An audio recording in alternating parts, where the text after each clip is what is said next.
One, this is Gold Leader. We're coming in hot. I promised the crew that we would not be late for Echo Base Network Live. Rear thrusters are engaged.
Welcome back to Echo Base Network.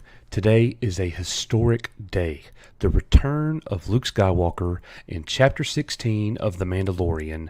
We've put together a mashup of many fans' reactions to Luke's return. Disney, I hope you're paying attention. This is Echo Base Network. This is a home for all Star Wars fans, but we could not be any more happier than to get the return of our hero. Guys, let us know what you think in the comments below.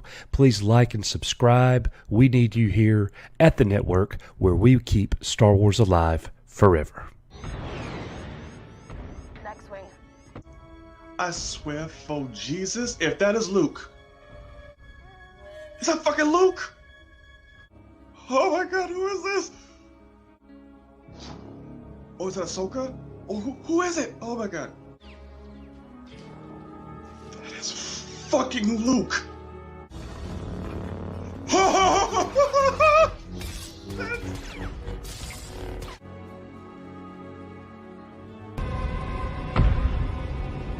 Look at him! Look at him smart. No! Who's that? That's an X-Wing. An X-Wing. One X-Wing? Great. We're saved. Who is it Incoming though? craft, identify yourself. Who is it though? Please tell me. This is not Luke, I swear to God. I swear to God, do not tease me like this. Do not tease me like this. Like, no, Mom, no, don't tease me. No, holy flip, no, is this Luke? Is this Luke? No, oh my god, I cannot.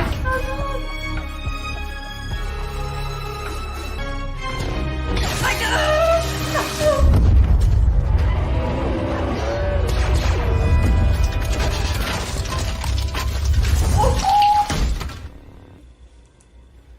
I need to see. My god. Are you a Jedi? I am.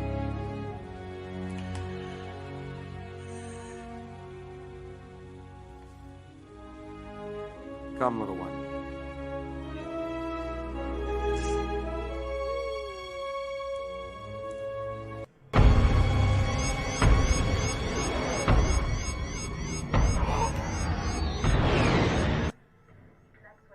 Adam? Oh no. Oh. Adam? Oh. Did we call this? Adam? His force senses are tingling. Adam? Are we gonna get the reverse of the Darth Vader scene from Rogue One? Actually, I think it might be happening. I am so happy we called this. Oh, that narrows it down a little bit! Check his hands. Check his hands.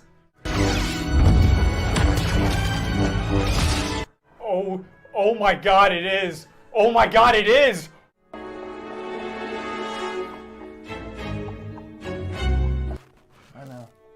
I know.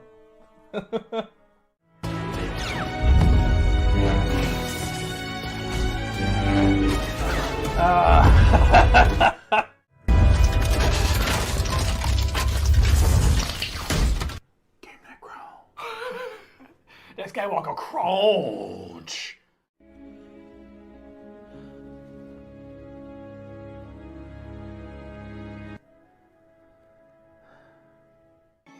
One X-wing? Great. We're saved. Incoming craft, identify yourself. Oh. No, it's not. Stop. It's not! It's not! Oh, motherfucker. You. What? No.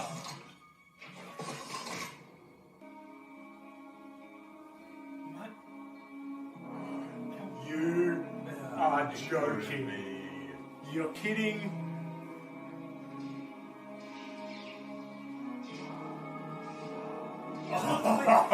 Clear it up. You can't tell. It has to. No, it is. If it's an X-wing, there's only one person. Yes! Oh, God!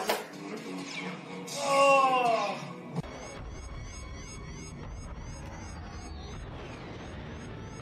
X-wing. One X-wing? Great.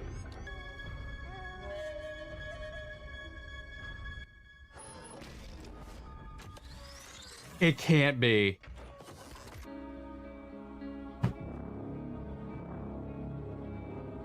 Are you fucking kidding me? Oh my god! A Jedi. It's Luke, my god!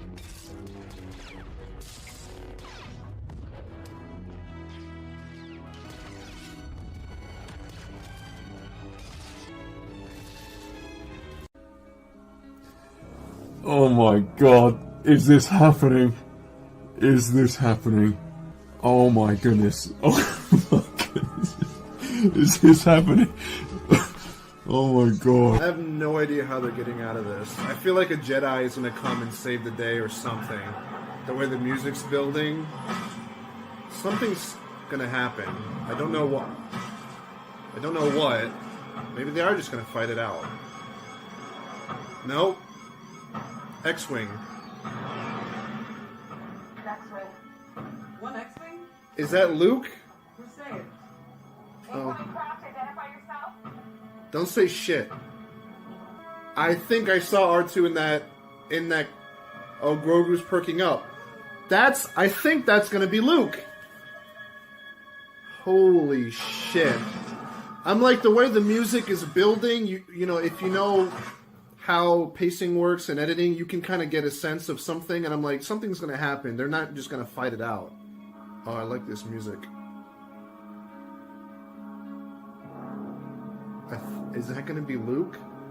No effing way. What color is the blade? It looks, I think it's green. He's wearing a black hood. I think he had a glove on. That's Luke. That's Luke. I see the outfit. I mean, it was... oh, man. No way. Oh, who is that? Who is that? That's Jedi! Who is it? Is he Mas... Oh my god, it's Luke! We cannot even see the collar! Ah, it's a Jedi! Yes! Yes! Oh, it's Luke! It's the green lightsaber! It has to be Luke! Oh, please! It's Luke! It's Luke! Here it is. Oh, it's an X-wing! No. Don't tell me. Oh, it's an old X-wing. One X-wing? Great. They're not doing No! There's no chance. this. They're not doing this. No, you will not. There's you will not do this anyway. No way. No, Please, way. no, sorry. No. Wait. No. Wait. No. Get out of here, dude. I cannot. You are lying to me. Oh my god. Please. It's Trapper Wolf.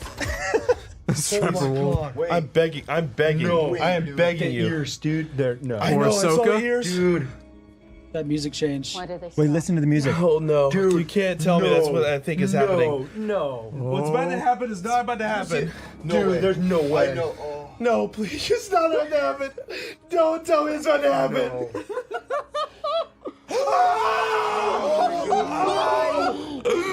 There's no way, dude. No chance. Oh my gosh! No way! This isn't happening! No way! Somebody else. What? It's Luke. Is it gonna be Luke? Is it? No. Bro. Is this the Jedi that he's recognizing somebody with the Force is coming? No He way are they feels gonna it. do Luke effing Skywalker. That's insane. Oh my god, I'm so tense. My heart is pounding, you guys. Who is this? We're about to see a cloaked figure with a green lightsaber. Hector, you cannot say those things. You cannot do that to. Yeah. It's got to be Ahsoka. It's got to be Ahsoka. I don't know, man. Ahsoka's got. Bro. Oh, that's. I You think can't tell that's 'cause Luke it's black and white. Skywalker. I think it's Luke. It looks like his Return of the Jedi outfit. Is it Luke? No. What? Is this Luke? That's Luke. Yes. That's Luke. 100%. Can't you hear the Luke. music? It's Luke Skywalker. Holy fucking balls. And like, I see both sides of it. I see that it could no way be Luke. Come on. It's gotta be. Oh my god, it's totally gonna be him! No shit! Yes! Come on. Luke flies an X-Wing. He senses it! Oh Oh no. no! No freaking way. If they do it, We can see a flash of green. that's all you need, too. Oh my god.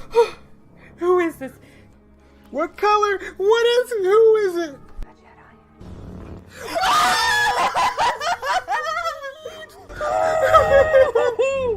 Yeah, boo boo. Green never looks so good. Oh, Oh my god. are we gonna see it? They just did this. What? No. Shit.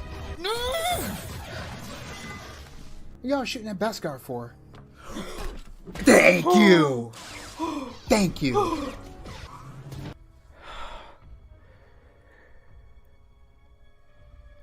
Dude. Dude. Dude. Dude, I can't breathe.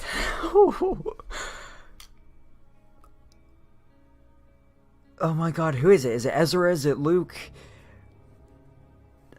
It's gotta be Luke. It's an X-Wing. Oh my god.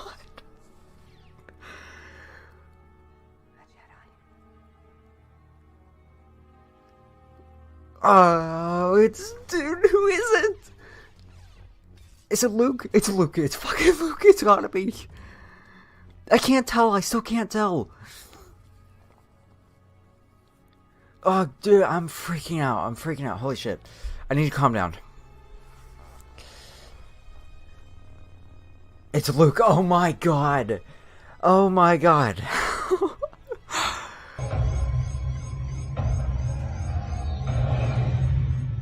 Rebels right here? One X-Wing? Great. Safe. Incoming craft, identify yourself. Oh! Wait a minute! Yo! What the hell? It's Luke! Yo, it's Luke Skywalker! Why is there one X-Wing? There's... Oh! What's... Okay. One X-Wing? Great. We're safe. Incoming craft, identify I think it's actually fucking happening.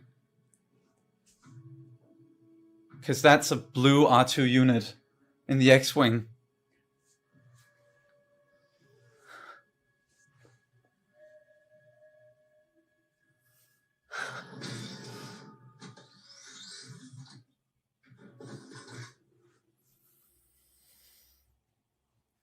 Are they really doing this?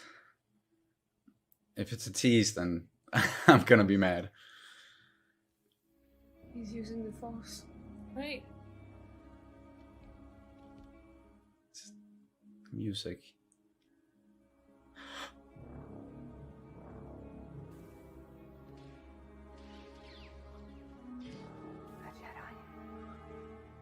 The Jedi.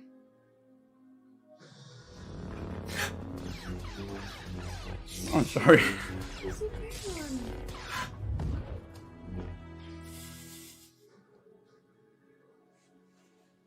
It's okay, hon.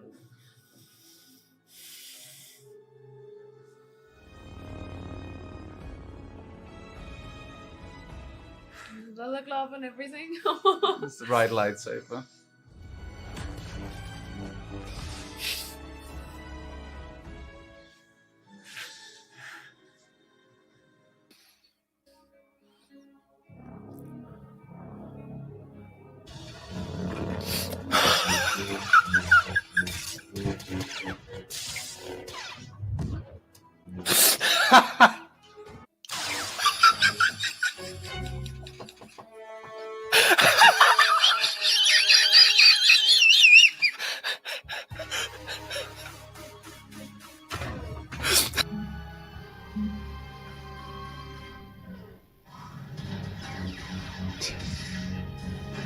It's the right height. I don't know. It is. It is Luke. But he's got to be like a young version, right? Yeah, it's maybe they've de-aged him or something. Sebastian Stan. That would be cool, but Oh. Oh. Oh, look at him go!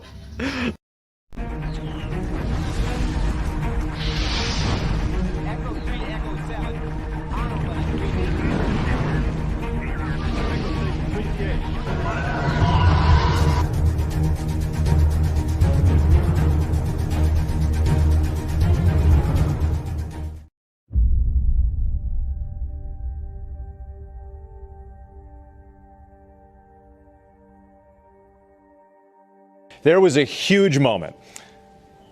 Luke Skywalker, one of the most iconic heroes in history, Mark Hamill making a comeback in the season finale there. What went into that decision? There was a risk in doing that, and how did you keep that under wraps?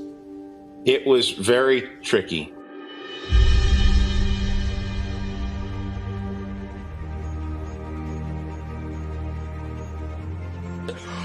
Oh my gosh!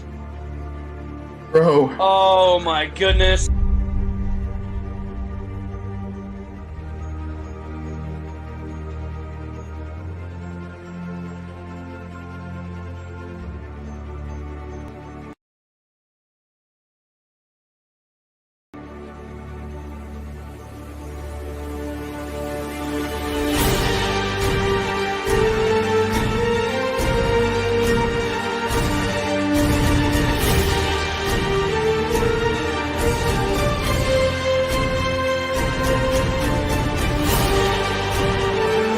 it's in black and white. You can't tell.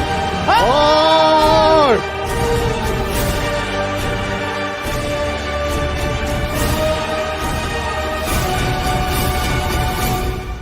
Excellent.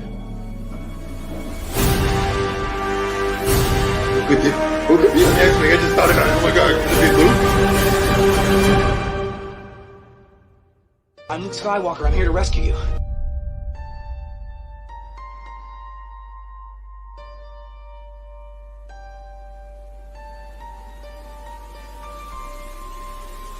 I'm scared. Yes! No way!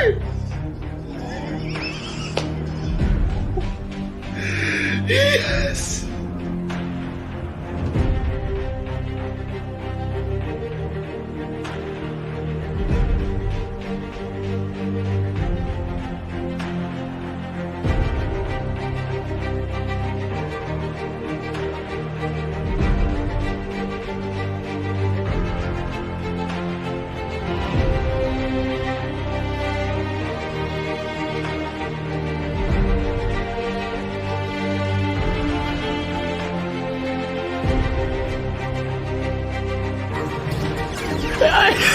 And it definitely is Luke!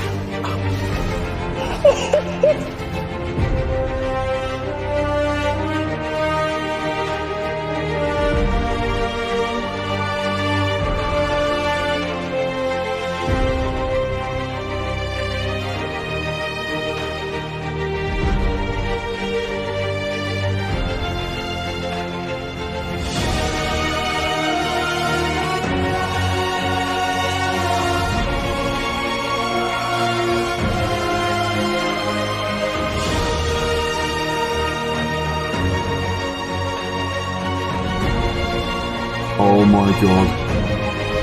Oh my god.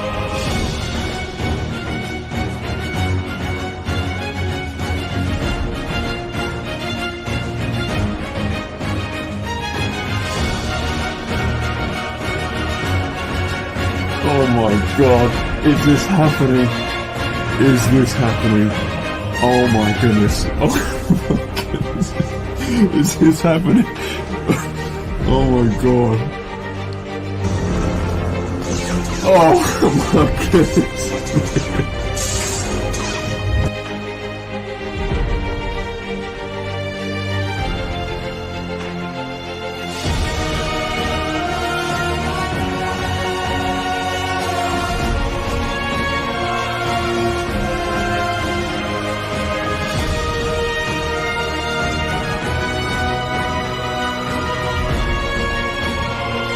Kill me, Luke Skywalker!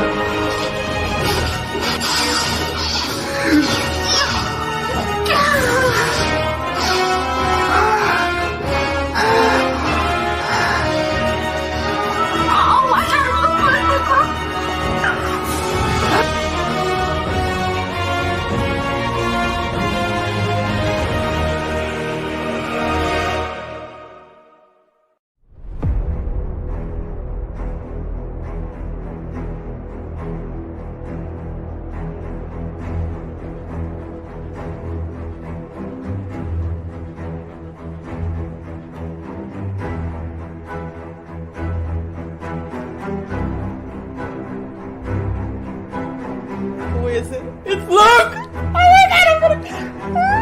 Please!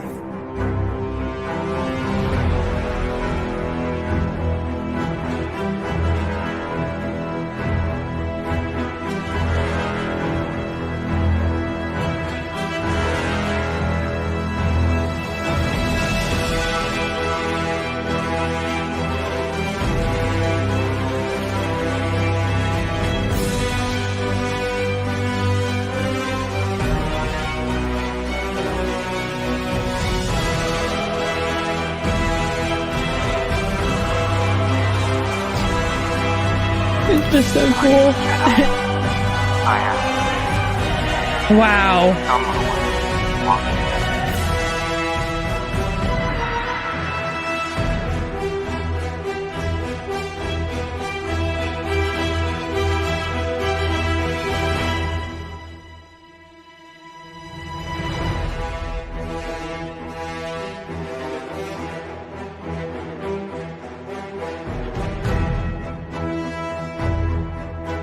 Oh, please, it's not gonna happen. Don't tell me it's gonna happen.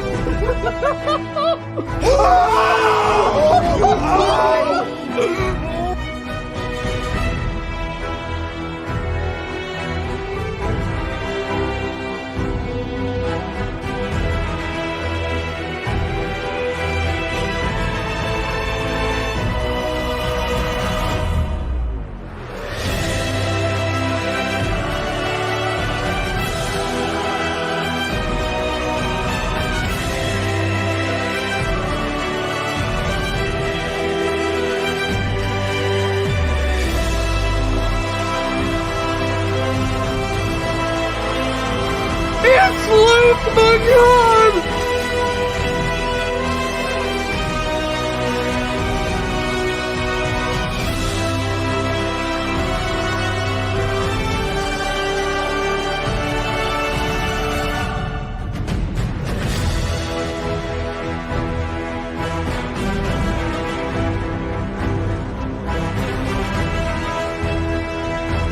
It is!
You already know. We are and you are Echo Base Network. It is going to be a fabulous show, guys. We have been looking forward to this all week since last weekend. So many people are here. Thank you guys so much for being here. Our Echo Base Network family. We have an amazing show tonight. It's going to be a celebration. It's going to be awesome. We got some special announcements that we want to share with you guys. Got some things that are in the works that are big that we want to show you and we want you to be a part of. So I'm going to get into everything that we're going to be doing tonight. But let me just say hey to everybody. Josh Main. Thank you, Josh Main, for joining our Echo Base Network member family, becoming a Jedi Master. Thank you so much. We greatly look forward to that. We're actually having our very first Jedi Council meeting tomorrow. So hope that you can make it there for that. And you'll have to go to the channel, the community page, and find out about that. And then Charlie Spur sends in a $10 super chat. Let me see. Charlie, such a good comment here. We're going to have to throw this up here for you, man. $10 super chat from Charlie Spur. Revenge of the Sith is the greatest movie of all time and George's magnum opus. Change my mind.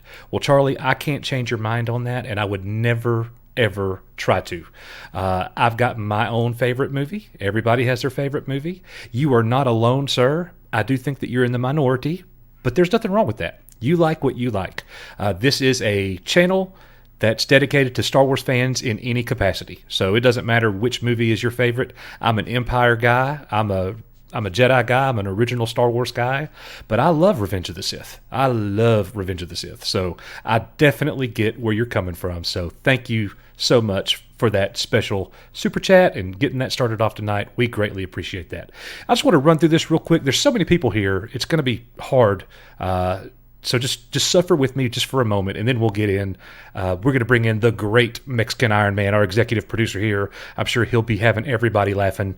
But hail to TD15169, the stormtrooper of Echo Base Network. He was here first. Richard Mack, Conrad Motch, Rob Pearson, Melissa Lord, Mazza Monty, Rocker Los Angeles, Thomas Scullin, Griffin Turbo, Skywalker Roberto Rowe, Yeti Cast, Dylan, Tina Lynn, Jack's Lego Production, Anthony Buck, Slacker 2386, Fernando Javier Mendoza, J-Man, Phoenix Rider, Eddie Gannon, Madeline Sons, Bionic Sasquatch, Justin Z, Scott Roberts, Melissa Sons, Steve Sons 24, Hail the Sons, John Frogman, Adina Tapazito, Low Spec Linux Laptop, Wendy Vega, Dan the Man, Will the Cook. Happy birthday, Will. Glad that you're here.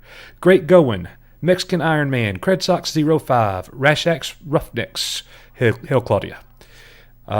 Joey, Old Star Wars Nerd Ted, Purple Valkyrie, Loki's Mornings of Mischief, my brother, D.D. Myers, Stephanie Janisic, Smuggler's Cantina. Enjoyed going to your stream the other day, Stephanie.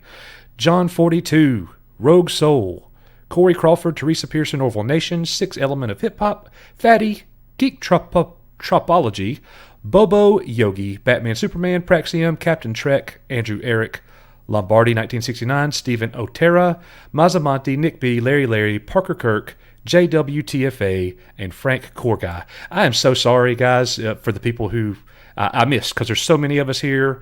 We are about to push over 300. Thank you all for sharing. Thank you all for the thumbs up. The channel is growing because our community is growing. It's nothing special that Nick and I are doing. We are just two dudes that love Star Wars, and we're loving it with you. And that's a special, special thing. We became best friends because of Star Wars. And now it's something that we get to experience with all of you guys. We get to do it together, for good or ill. And we're going to choose for the good. So all of that being said, guys, here's what we're going to do. I'm going to go ahead and bring in the man. All right, is he ready? Is he ready? Bueno! Why do you gotta play that again? I just got it together, Coach. My makeup is the mascara dripping, lipstick and root. I had to put my helmet back on. What are you talking about? You Give talking me about the all Luke mo- video? I finally recovered. I finally recovered from the doggone freaking end of the Mandalorian, right? And you know, and just let me say something. You know, we Mexicans are tough people. There's no No doubt. crying on the tortilla fields, Coach. You know, when I'm out there, you know, with Brown Lantern, and we're out there on the tortilla fields early in the morning. There's no crying out of the tortilla. And then you go and play that. And now I know why you didn't let me see what videos you were going to play tonight. And then I'm crying in front of Purple Valkyrie. Uh-oh. Tina Lynn sees me crying. My boy Canadian Spider-Man shows up. He sees me crying. They're going to think Mexican Iron Man's a big crybaby that's all emotional. Yeah, well, sometimes you are. And I think... What? Yeah, you are. I think most people kind of know that about you already. What? Me or Nick? Yeah, no, definitely you. You go Nick's over not to emotional. Valhalla and you tell Valhalla people will tell you what a tough guy Mexican Iron Man is. Yeah. Mm-hmm. Yep, Okay. Yep. Well, guys, let's go ahead and get into the news a little bit, and I do want you to know that Nick is on the way. He ran into some difficulty trying to get back home, bad traffic, flat tire kind of stuff. So real life is happening with Nick, but fear not, our executive producer, the Mexican Iron Man, is here, and the show will go on. Emotionally. Emotionally. So Mexican Iron Man, there's so many things that are happening, and I want to let me just give you guys a rundown. So here's what we're going to do tonight. This is what this show's going to be about. We're going to start with a little bit of the news. We're going to start with the Easter egg video that Nick and I dropped last night. We dropped it really late. A lot of you have not gotten a chance to see it. I'm sure you missed it. It's very quick. It's a minute and a half, 2 minutes tops. And that's something that we kind of want to discuss and talk about, and I want to get some thoughts from you guys. Maybe you see some other parallels. And from there, we got to talk about Star Wars gaming. We got to talk about Lucasfilm games. We have a very special announcement regarding games. Many of you already know, but tonight you're going to know more. And we got a lot more to share with you.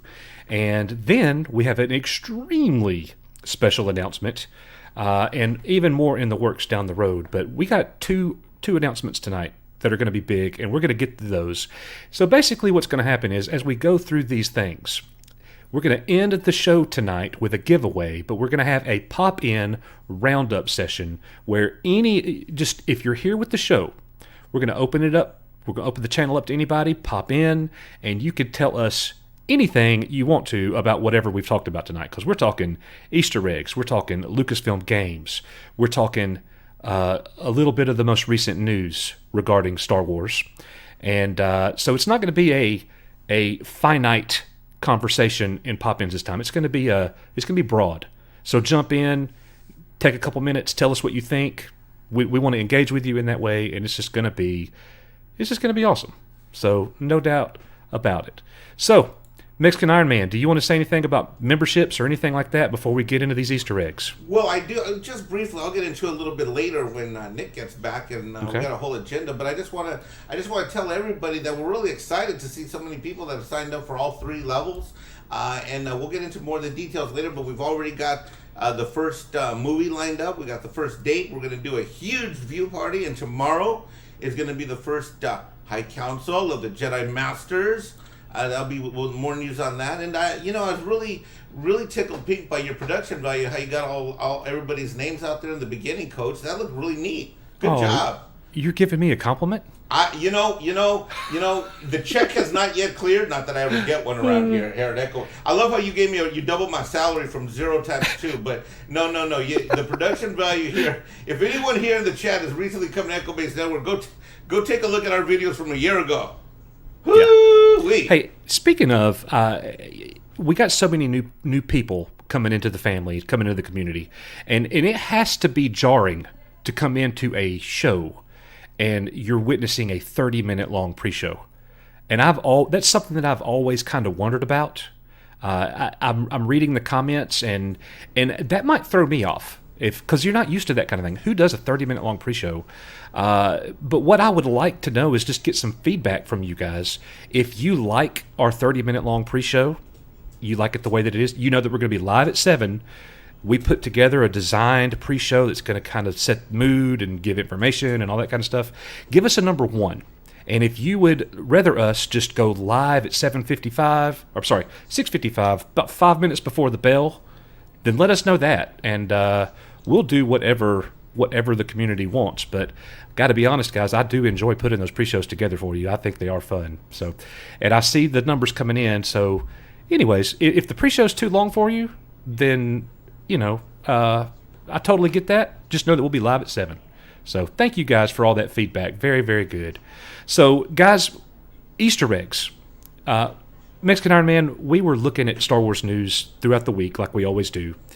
And I saw an article over at Inverse. Nick and I made a video on this. And it was talking about an Easter egg. And a lot of people were like, I don't know if that's an Easter egg or not. And I've kind of felt the same way too. But there are some interesting parallels between Anakin and Luke. And if you have not seen it, the article, it was actually from a Reddit post. He discussed the different levels of the different similarities of Anakin and Luke. So what we did is we put a video together to show the Easter egg that the Redditor was talking about. So a montage, if you will. It's a montage, and we're going to go ahead and play that, and we'll be right back. We really want to know. That is an homage. Yeah, well, yeah. It is. It's both, I guess. So, anyways, we'll be right back. Check this out. It's about 1.5 minutes long, pretty short, and we want to get your thoughts on this. Is this an Easter egg to you? And maybe this will provide some more chill bumps. I don't know. Definitely shows some differences between Luke and his father. So, anyways, I've spoken enough about it. I've rambled on. Here we go.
All right, so I'm reading your comments. Thank you for all of that. We do have a quick super chat that we want to hit.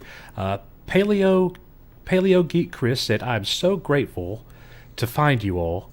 Your docs are always beautifully polished. Found Echo Base Network through theory, speaking out about Pablo Hidalgo. Thank you." So thank you so much for that $4.99 super chat, Paleo Geek Chris. We really appreciate that.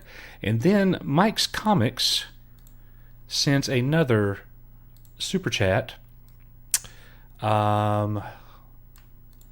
He says, "Go check out Not My Star Wars and grab J.W. Rensler's new book, All Up." I'll tell you what, Not My Star Wars streamed for 20 hours raising money for J.W. Rensler, who has pancreatic cancer. What a noble, noble thing. So thank you so much for that $5 super chat. And yes, definitely go over and check out Not My Star Wars and grab that book and help this gentleman out. That is amazing. So I saw some of the comments here as we're playing the video, and there definitely are some coincidences. What did you think about that video, Mexican Iron Man? Do you see a parallel between Luke and Anakin? Do you think that was done deliberately? Well, it's interesting. You read the article, and I kind of didn't give it any credence, and then you put those segments together, and it becomes a whole lot more plausible. The thing about these movies is they were so spread out over such a period of time, and then we have the different mediums between the Clone Wars and the actual theatrical releases, and Yes. when someone like you puts them together side by side, it really has a powerful impact. So I'm going to say absolutely. Yeah. Well, and I read a lot about, a lot of people thought the Vader scene at the end of Rogue One and Luke's emergence in Chapter 16, the rescue, was the most symbolic. They had the most alike, and that's what I saw immediately. I saw that too. When I watched that scene, it reminded me of Vader at the end of Rogue One, and I thought that was pretty cool. So, guys, another thing that we're talking about. So that's the Easter egg thing. And that's good. That's good news. And there's all kinds of news happening in Star Wars right now. Oh, and by the way, we were told today, oh man, I can't remember who told me. What happened? The High Republic novels Yes? are 25% off right now. No! No! Wait a minute. No! Is that due to overwhelming demand by the people? And they've got to get this first batch out so they can double and triple the printing in the next run in the second printing coach? Is that what's happening? I don't know, but that's look. I went. Wait a minute. Hold on. Wait. Supply and demand works the other way. Hold on. Let me use my Mexican economics here, right? Oh boy, Yeah. get ready. Get your fingers and your toes ready, guys. Okay, you know what? I think that means that what they did is send in Star Wars to hell in a handbasket, as you folks say in Alabama. The June bug has done fallen off the Georgia peach. Here we go. The Alabama thing. Here it comes. Well, yeah. But it's legit. Like I went and looked at and I trusted. It was one of our subs that told us. So, I went to Books A Million and to Barnes & Noble and looked into it, and yep. Oh, wait a sure minute. enough, You actually went into the retail store today? Online. And Yeah. they were on sale. They It's were? been like 6 days. I know. Or 5 days. Wait. What a 1, 2, 3. It's been like not even 6 days. What a Coach. publishing initiative. And so that's like indicative of where we are too. Oh. Like we did a video just a couple days ago and talking about Star Wars news. And guys, everything's not great. There are some bad things. Everything's not bad. There are some really good things. Mandalorian, the way it finished, great. Go back a year to the Clone Wars Season 7, the way it finished, great. Go to the High Republic launch trailer, not good. It's trending on YouTube. It's at 61%.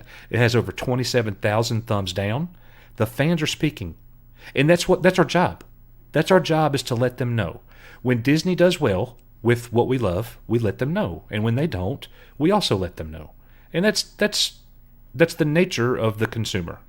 And we want Star Wars to be great. All of it. All of it.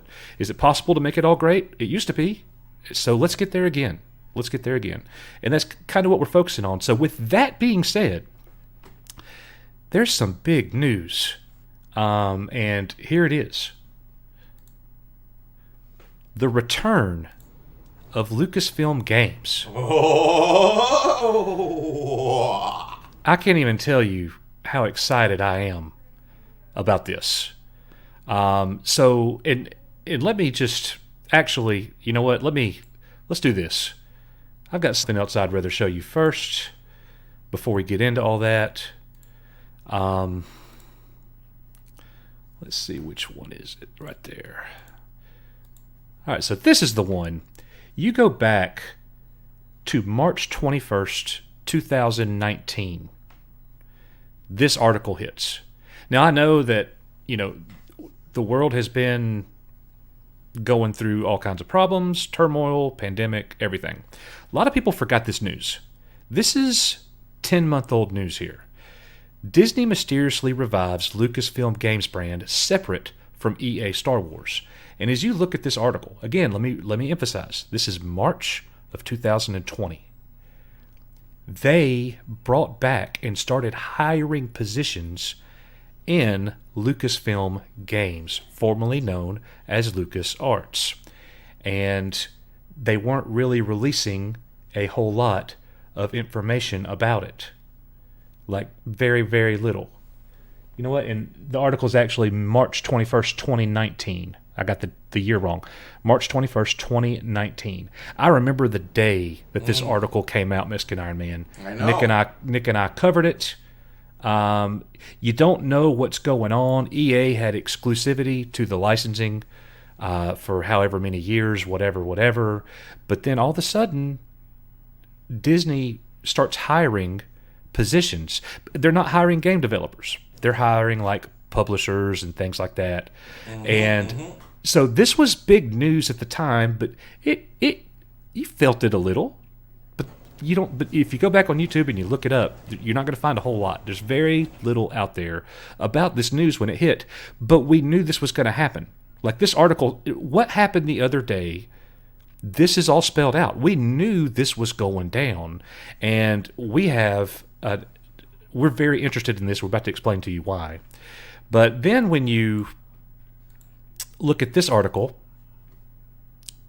actually, you know what? I think it'll be better if I just do this. I want to share with everybody.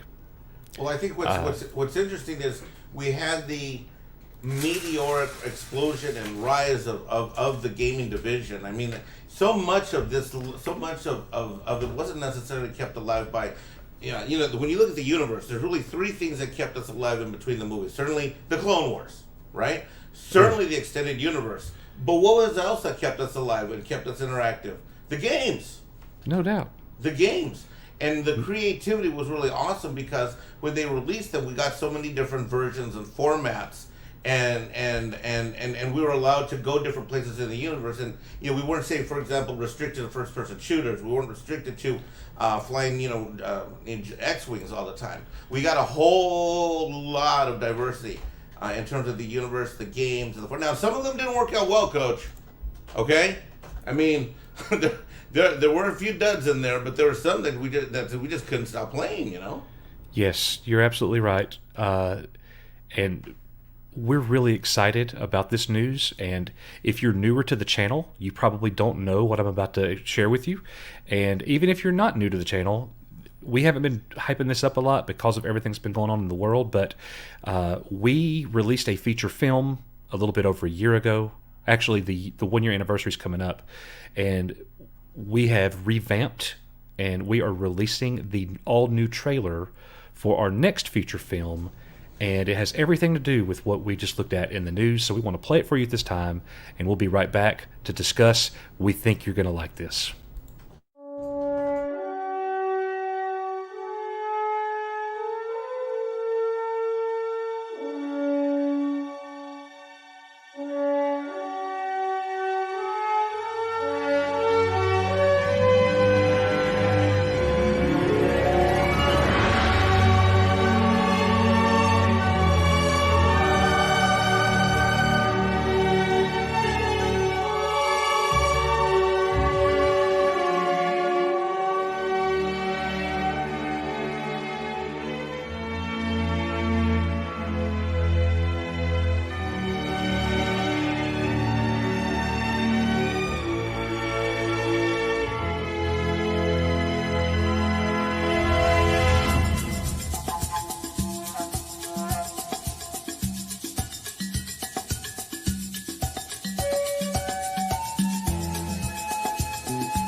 Monday morning. So we are so excited about doing that. Wow, that is so cool. So that's a double whammy. So number one, we've got our sequel trilogy that y'all put together last year, which Doomcock narrated. So that's coming out in a platinum edition, right? Well, you're kind of jumping ahead of the news. That was going to be our special announcement that you just. Great job. Well, I just got all excited. You showed me this, and then I already knew about that. And you guys know. Okay, word on the street is Mexican Iron Man, when he gets excited, cannot keep a secret. Oh, no kidding. Okay, no you know kidding. what? Silence. It doesn't matter. Silence does not exist in this dojo.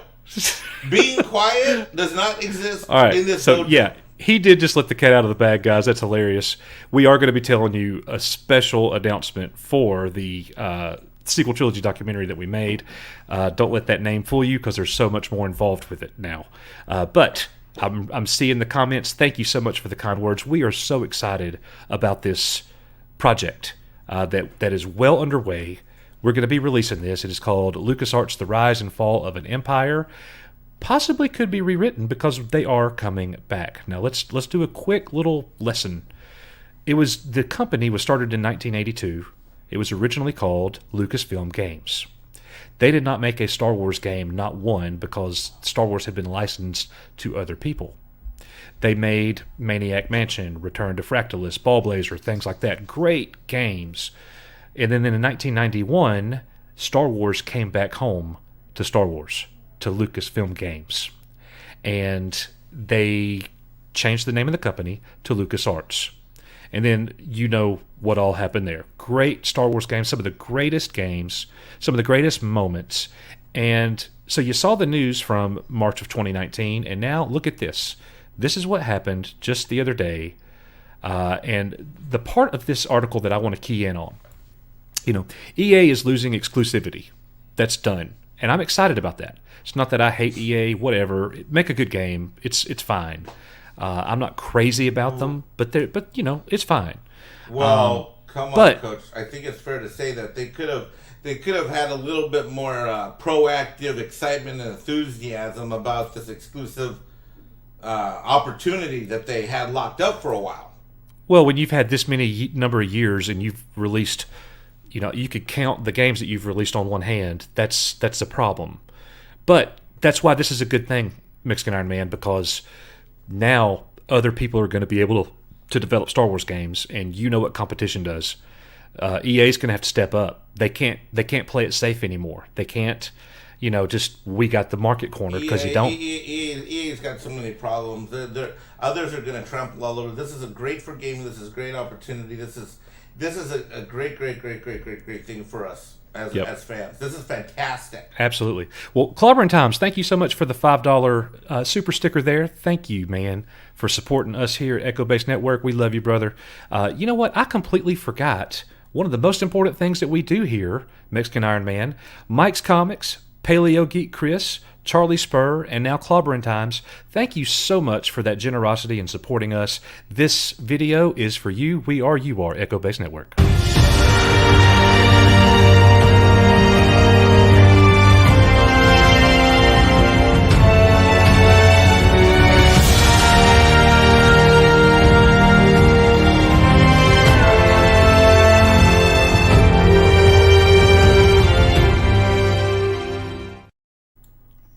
So yes, we are really excited about Mauler narrating this next documentary.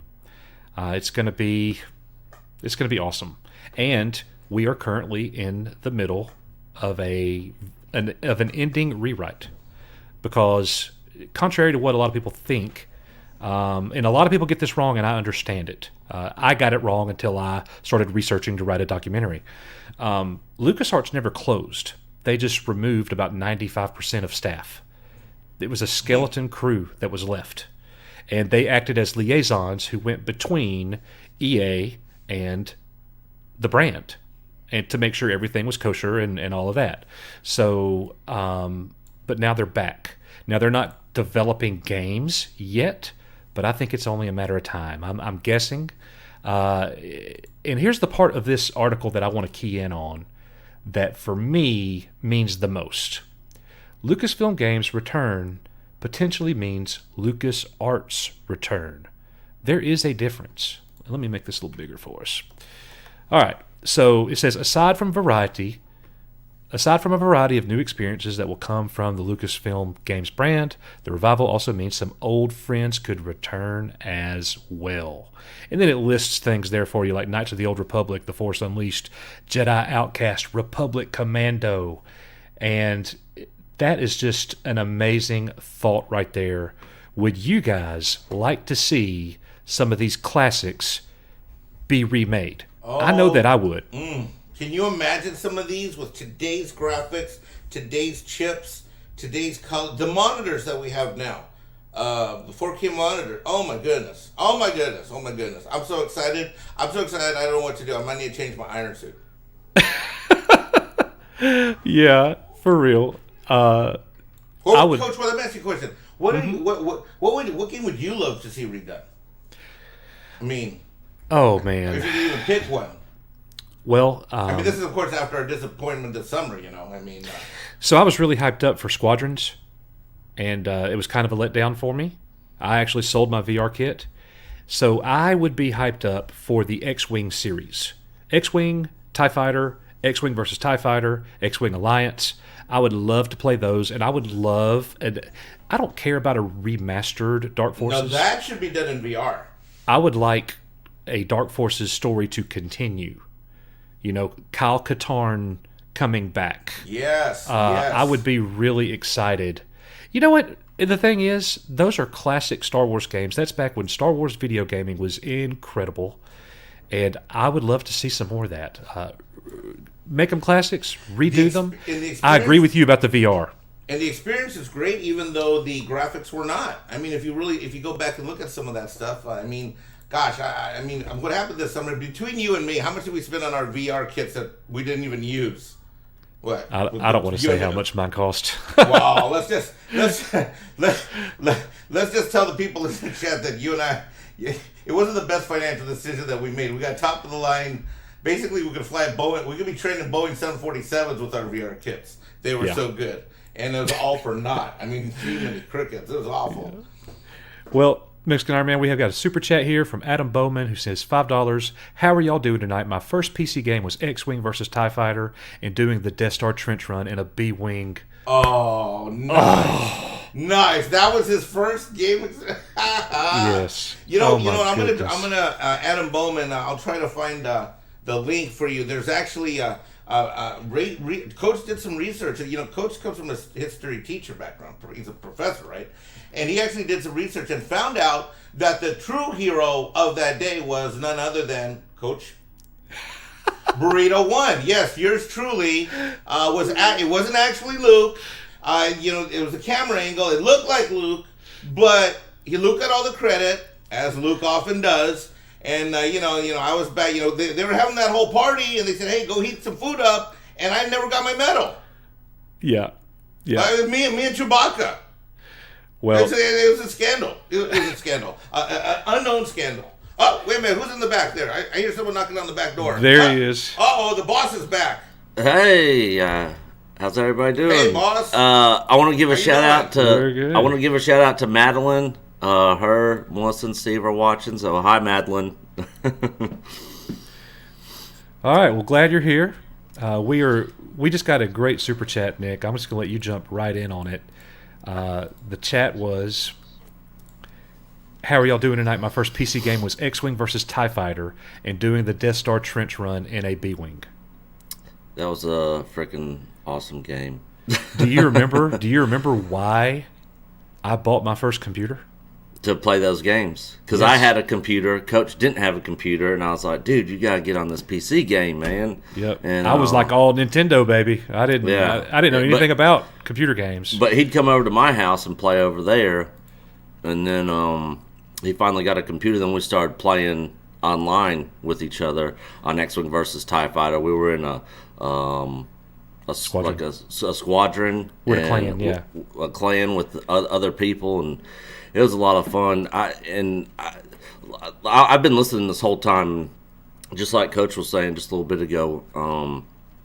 Out of all the LucasArts games that came out, those are the ones I'd like to see remastered in today's graphics with the same missions, the same controls, like everything, but just modernized. Because my favorite out of the series was TIE Fighter. It was the first time we got Grand Admiral Thrawn in a Star Wars game, and the story picks up right at the Battle of Hoth when the rebels are escaping, and it goes all the way up to right before the attack on the second Death Star. Hey, Nick and Coach, before y'all get too much into your discussion, because I can tell you're already going down the well, I'm going to pop out and go in the back, because I'm starting to get a lot of Twitter messages from people that want to pop in later.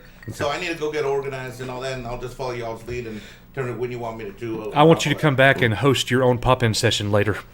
Oh, goodness gracious. And I thought I was going to get suspended for dropping the news earlier. And Yeah, I heard that too. Coach yelled at me, so I told him you defend. I've been listening this whole time. I heard it. He just got done counting his toes, Nick, and then he dropped our dropped our bomb. Yeah, I heard it. It's okay. It's okay. Well, you got me emotional in the beginning of the video, and the tears, and my mascara, I'll be back. That's what we do. All right, buddy. See you. All right. So another thing, Dave Bob says EA game over. Yeah, and again, like Coach was saying earlier, now that EA has some competition, I mean, they can't just put out crap, because just like Coach was saying, that Squadrons game was a huge disappointment, and we were both super hyped for that game. And I mean, there was a new DLC, I think, or some new stuff that dropped on it. I haven't even turned it on and looked at it, because I just have no interest. Yep.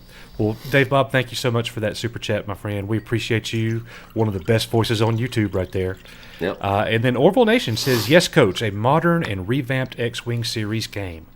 It just continue it. Make a new one, whatever you want to do. Remake the old ones. Just give me something new that's like that. I did buy a HOTUS, and I will tell everybody we're planning a community event with Loki's Mornings of Mischief, where it's going to be Loki, Nick, myself, and Mexican Iron Man. The four of us are going to play 4-player cooperative X-Wing Alliance, and we're going to live stream the whole thing. We're going to go through the entire game cooperatively in a 4-player run. That's something that we're really looking forward to. I don't know when that's going to happen, but we are working out all the kinks and the details right now. And it's going to be the modded version with updated graphics and everything. Yes, absolutely. So we also have the wonderful Melissa Lord, Hell Coach, and Mike. I want a new TIE Fighter game. I think I'm going to play TIE Fighter tonight, Nick. I went through the whole game all over again last year. Yeah. Thank you, Melissa, for that $2 super chat. We appreciate you, ma'am. Let's see. We also have Dave Bob sends. Bob Dave. Ooh, that one got me. They reversed it and got you. Forget Final Fantasy VII remake. Could you imagine a KOTOR remake? That one's aimed at you, brother. Yeah, I'm a huge Final Fantasy VII remake was my game of the year last year. I freaking loved it. I got 100% on it. The platinum trophy. Like, I did everything you could possibly do in that game, and I enjoyed every minute of it. I actually put some videos out on this channel on some strategies and some different things. Super pumped about the next one. But I started KOTOR, and it was just too time consuming for me. I just didn't have a lot of time to put into a game. I mean, you really got to have time to put into that. And time's just not something I have a whole lot of. Yep. So, but Bob Dave, thank you so much for that. I would love to see a KOTOR remake or a new one. That would be awesome. And I think that's definitely going to happen. Yeah, I'm guessing that's probably in the works. That whole open world thing that's happening. Mm-hmm. It's much less likely we get the flight sim that we're wanting, and much more likely we get a KOTOR type game. But that's okay. Just give us good Star Wars. They can't give us enough good games. And then Dan the Man sends a $5 super chat. He says, great time to be a Star Wars fan, guys. I'm curious, and I agree with that, Dan. Thank you so much. I can feel that, dude. I'm curious if we will get a resurrection of 1313 Maul Shadows of the Sith. Also, what is the Ubisoft game about? I know that the Ubisoft game is an open world game, and right now that's all that we know, and they're still in the early stages of the development. Yeah. They just announced that they're doing it. So we will be trying to find out more about that. I don't know about 1313. Like, who knows? They got so far in development on that game. Like, it sucks that they, just stopped development on it. After putting all that time and money into it. Yep. I hope it gets resurrected, because from the stuff I was seeing from the game, the early stuff, it looked like it was going to be interesting. Yeah, absolutely. And, well, Dan the Man, thank you so much for that $5 super chat. We appreciate that greatly, sir. And then Infearter became a YouTube member. Thank you so much for joining our Echo Base Network family. Thank you. We are excited about that. Thank you so much. So, Nick, I went ahead and played the trailer. Yep, I saw it. For LucasArts, and got everybody's kind of thoughts on that. You want to talk about that project a little bit, like what we're doing, how we're doing interviews, the process there? Yeah, so we haven't worked out every single detail, but just I'll give you the short rundown of our idea and our plan here. So the script is hopefully going to be sent to Mahler here within the next week or two tops. After that, we're going to be. I've already reached out to several of the people that was on the LucasArts team, including some of the game directors and stuff. So we're going to be reaching out to some of those people and trying to schedule some time for them to answer some questions for us and talk about their experience and their time at LucasArts and some of the games and stuff that they helped made. Or help make, and so that's kind of the idea. We're going to be so we'll have a script, we'll have interviews, we'll have fan reactions. Mark the Cyborg, Ryan Kennel, Lethal Lightning, like we'll probably be reaching out to those guys and getting their thoughts and stuff, and we'll probably be using other people that are big into the gaming world and Star Wars, and then we're going to just start putting it all together, and we'll release it when we're satisfied with it. I really couldn't give you a release date. I know Coach really couldn't speak on that either, but that's why the trailer says coming soon. Yeah. Because we don't want to rush this one out. We want you to love it. We want it to be we want to make it the very best that we can for you guys. So we're not in a hurry, but we are going to be working hard on it. We have been. And we have been. So we're really excited about that. It's just telling a story. It's going to leave all of the feelings out of it. It's factual. This is what happened. But everything that's happening right now is very exciting and very applicable for that documentary. Yeah, it's going to be entertaining and educational all at the same time. Yep. Very true. Very true. What could be better than that? Let's see. So Bob Dave has joined and become a member. Hail Bob Dave. He is a Jedi Master member. Bob Dave, welcome to the family. Thank you so much. We got our first meeting tomorrow at 3 p.m. Central. I'll probably post an update membership community post on the YouTube channel tonight. We're starting with a very special message. Yeah, but if you're on Twitter, any Jedi Masters out there, if you are on Twitter and have not hit us up on there so that we can add you to the Jedi Masters group message group. And then we've got Infearter says, great work on the charity stream. Can't wait for more. A £2 super chat. Thank you so much. I agree. And there is more to come. Yeah, there is more. There is definitely more to come. But it was so awesome to have Theory over on this channel, to have a great collection of people, content creators, amazing content creators. A lot of them meeting for the first time. Yeah.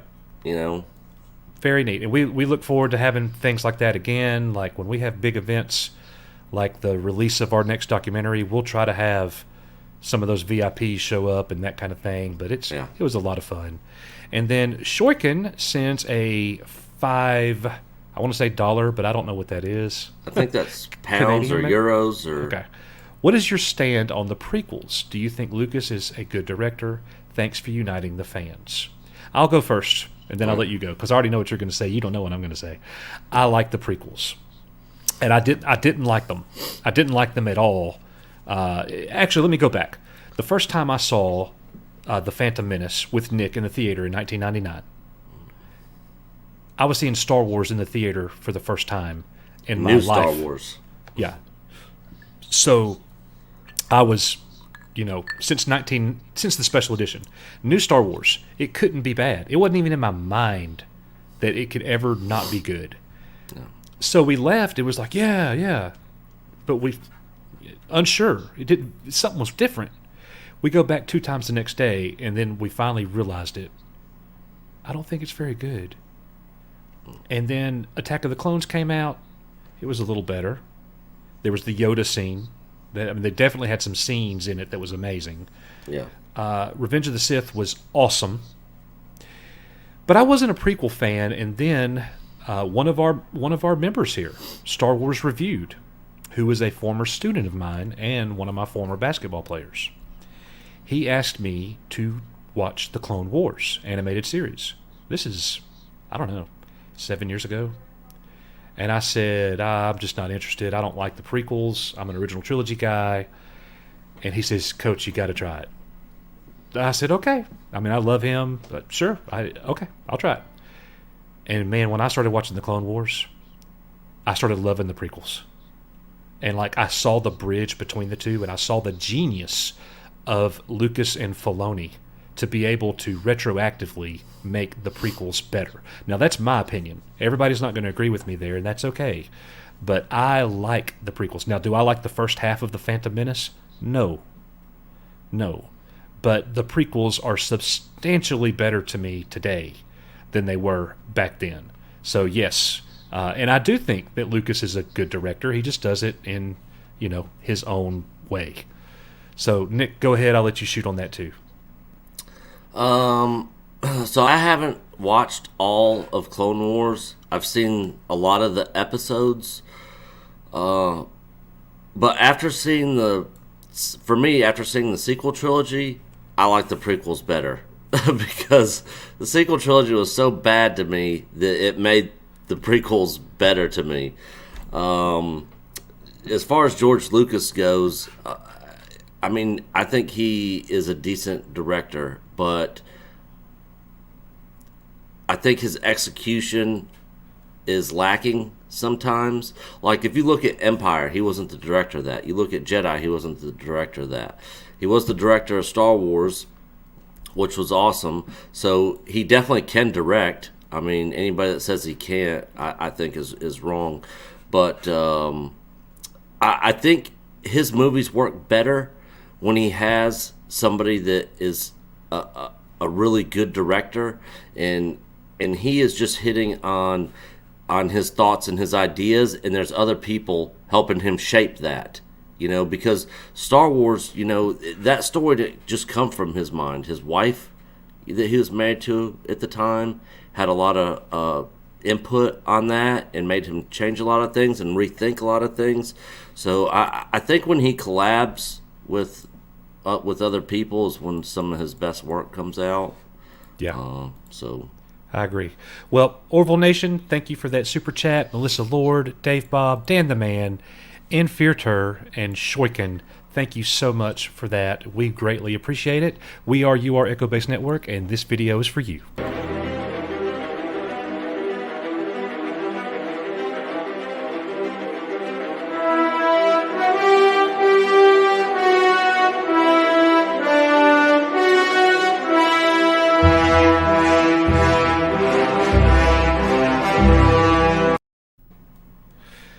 All right, I like those new super chat shorts that we got. They're good. Thank you guys so much for those super chats. We appreciate it. So we're going to go ahead and have our first pop-in session. You know what? Before we do that, I see some of our people in the back. Hang on just a second. I want to go ahead and drop the announcement now. We got 338 people in here. Since Mike already dropped it. Yeah, Mike already dropped it. We're going to go ahead and drop it. And remember that the pop-ins that we're doing tonight, you pop in and you just speak your mind on whatever you want to talk about. Anything related to what we've talked about or something you want to ask or say or whatever. So at this time, I think it's best. What do you think, Nick? Should we just play it? Yeah. Yeah, well, yeah. Let's go ahead and just. It's weird not being able to talk to you when a video's playing. Yeah, this is we're broadcasting in a different way tonight. So, Yeah. but it's good. It's good. We can't sit there in the back channels and hey, I'm going to do this. You're going to do that. We can't do that anymore. But well, without further ado, this is what we got cooking at Echo Base Network. Hope you like it.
Boom. There it is. Every time I've seen that and I see the part where it says in an all new way, I automatically think Kathleen Kennedy when she was talking about The Last Jedi, where she's like, and he takes these characters and kind of puts them out there in kind of all new way. Well, here's the thing: we're not retelling the story of the sequel trilogy. Now we're going beyond it. Yeah. It's an all-new chapter. Everything that's happened in the last year, the good and the bad, and the fan reactions to those things, that is what we're telling. And we're in the middle of production on that right now. We do not have a date for release. We will be making this video available to our members first, and then we'll have a live stream celebration where we watch it. We'll have a big, huge watch party, watch it together, and have special guests and all that kind of stuff. So it's going to be a lot of fun. But we are so excited about re-experiencing this because this was kind of this is what we hung our hat on early as a channel. Nick and I decided we wanted to tell a story, and we weren't even liking the sequel trilogy story, but we wanted to document the history of it. And that's basically what we did. So go ahead. So, I was just going to say also so we're not obviously not redoing the entire documentary. That would be crazy, but we are going to probably clean up the audio, clean up some of the clips, add some graphics. So there's going to be some stuff in the original that's going to change and be a little bit different. For the most part, it's going to be the same, and we're just going to add another chapter onto the end of it. So, like Coach said, our members will actually get to see the final chapter first when we have our members only meeting before we end up doing our Saturday night premiere where we will premiere it on Saturday night and everybody will be able to see it and we'll be able to play it and all that. And then we'll have our live stream afterwards with special guests just like we did last time. And if you guys haven't seen that live stream that we did after the premiere of our documentary, go check it out because we had some amazing guests on that live stream and it was a lot of fun. Yep. All right, a couple quick super chats real quick, and then we'll bring in our first round of pop-ins. So Dan the Man says, hello again, my good brethren. Thank you so much, Dan, for the $10 super chat. I have to express how cool it would be if Maul had a son with Talon before The Phantom Menace. Maybe he helps Luke as a teacher at his academy with Mara, Galen, Ahsoka, and Windu. Thoughts? How cool would that be if he helped Luke at the academy and stuff? I think that's a really cool. Amazing. I think that's a really cool concept. It really is. Well, I tell you what, we can't get enough Maul. Maul was my favorite thing about the Phantom Menace. That whole lightsaber battle with Obi-Wan and Qui-Gon and Maul was the best thing about the movie. And I've seen a lot of fan edits of the prequels, which I really liked. And a lot of those fan edits start at the last part of that movie with that lightsaber fight with them. I love Maul. I hate that he died in that movie. I really wish he would have been the main antagonist all the way up until Anakin turned and went to the dark side. And that's such a brilliant thought and so rich. And I just want to tell you, Dan, that I don't know how often we're going to have them, but we actually just had our first writing contest, and the winner of the writing contest received a $500 reward gift card. The second place received $400, and the third place received $300. That's exactly the kind of story, if you could write that down, that could win here at Echo Base Network. That's an amazing thought. So thank you so much for sharing that, and thank you for that $10 super chat and keeping those fires burning here at Echo Base Network. We also have a $10 super chat from OG, $10. Love the show. Thank you, OG. We appreciate that, man. We're really looking forward to these Saturday night shows with you guys. They're so much fun. And one thing I just want to say to all the new subs out there, we wish that we could stream more, but for those of you that are new, me and Coach have full-time jobs, full-time lives, and this is really the only night that we can do this. So if we ever become huge on YouTube and we're just YouTube's replacing our salary, which I doubt will ever happen, at that point we'd consider, doing this on a full-time basis. Yeah. But we just do this part-time on the side when we have the time. And that's not our objective, and that's not our ambition. Yeah, it'll go wherever it goes, but our objective is to have community with you guys and share Star Wars with you. Remember why we love it in the first place, and that's but we what wish we could do it more. Absolutely, we do. Absolutely do.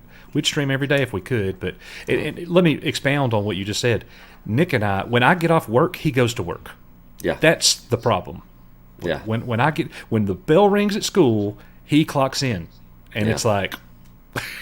Yeah, and so he's working on stuff like for the channel during the day when he's at school or whatnot, and then I go to work, and then I'm up all night long working on stuff and doing stuff, for the channel. So, yep.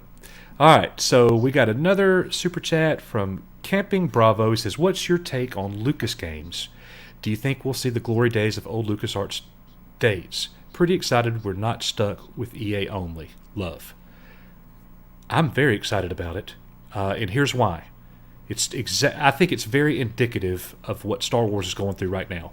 They're giving us a lot of Star Wars. Where's that hiatus that Bob Iger talked about? It's not happening. They're giving us so much Star Wars, and when you're throwing that many pebbles out there in the water, you're eventually going to hit something. Something's going to be good. Mandalorian is great. We're hoping that Ahsoka is going to be great. We're hoping that Rebels of the Republic? No, it's I did this the other day on a show.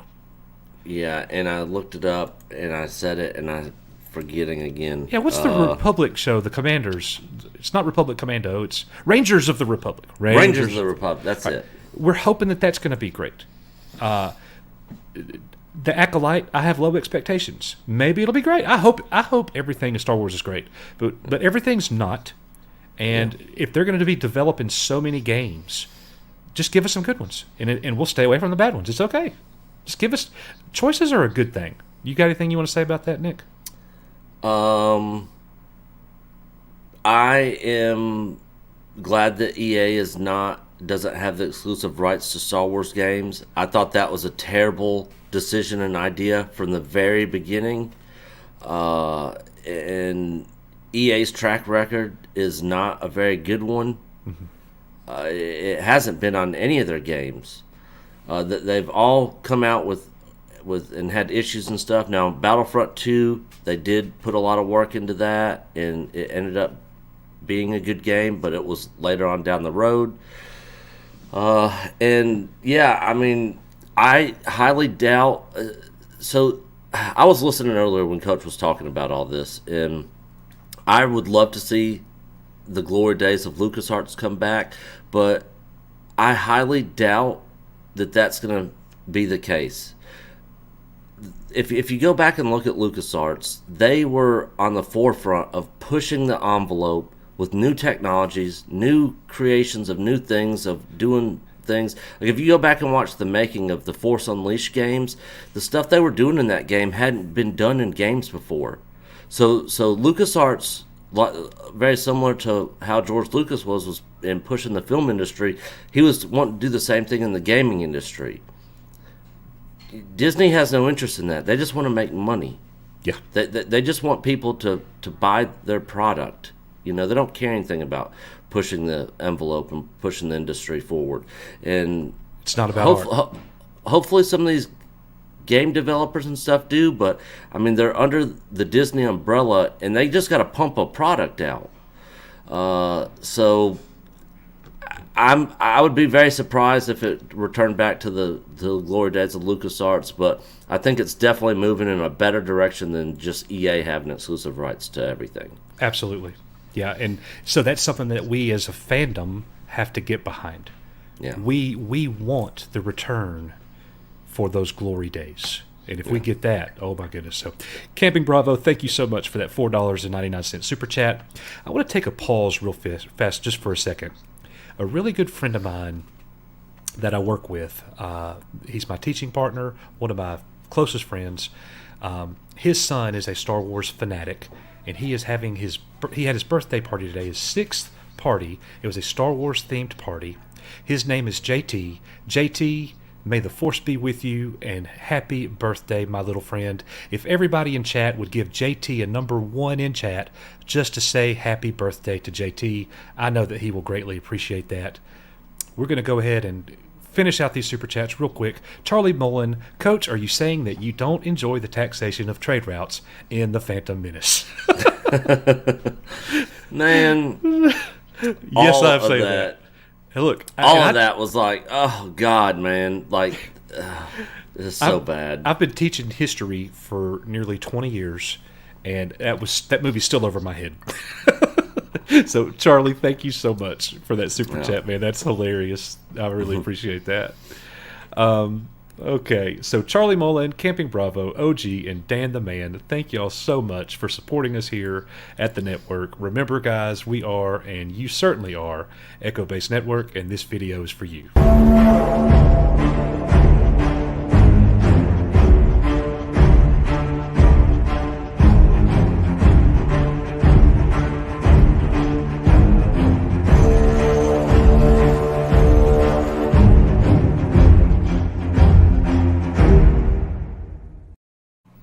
All right, so we're going to go ahead and have our first round of pop-ins, and I'm going to assume that the one and the only Mr. Mexican Iron Man's going to jump in. So, pop-in time. If you don't know, if you're new to the channel, you've never experienced pop-ins, let me just give you a real brief rundown. Anybody is welcome to come onto the show. And tonight, it's not a particular finite thing that we're looking at. We're actually talking about anything that we've talked about. It's a pop-in roundup. If you want to go back to the EA games, if you want to go back to the Easter egg that we talked about early in the show, if you want to say something about the sequel trilogy documentary, give thoughts, or something completely different, you come in and share. We're going to have great panels of guests, and we cannot wait to hear from you guys. So at this time, we're going to go ahead and start our first round of pop-ins right now.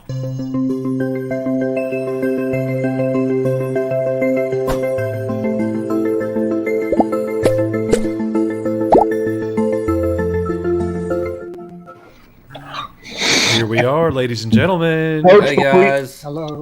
Hey, Coach. Before you get rolling, I'm going to stay backstage with the next group because we're stacking up in the back, and they need help with the salsa and the chips, and it's just I don't know. There's someone tripped something. There's a fan explosion all over the place. So I'll be back for the next one. Ted wants a taco.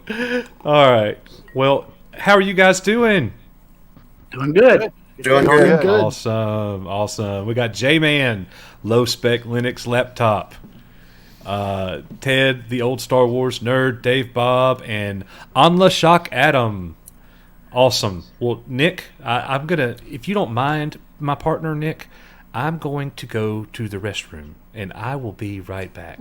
I know I don't do this much. I'm the Iron Man, but not this moment. I need too much information. Let's go. Come here, Coach. Come on, let's go. I'll walk you out. You're weird. Let me. All right, guys.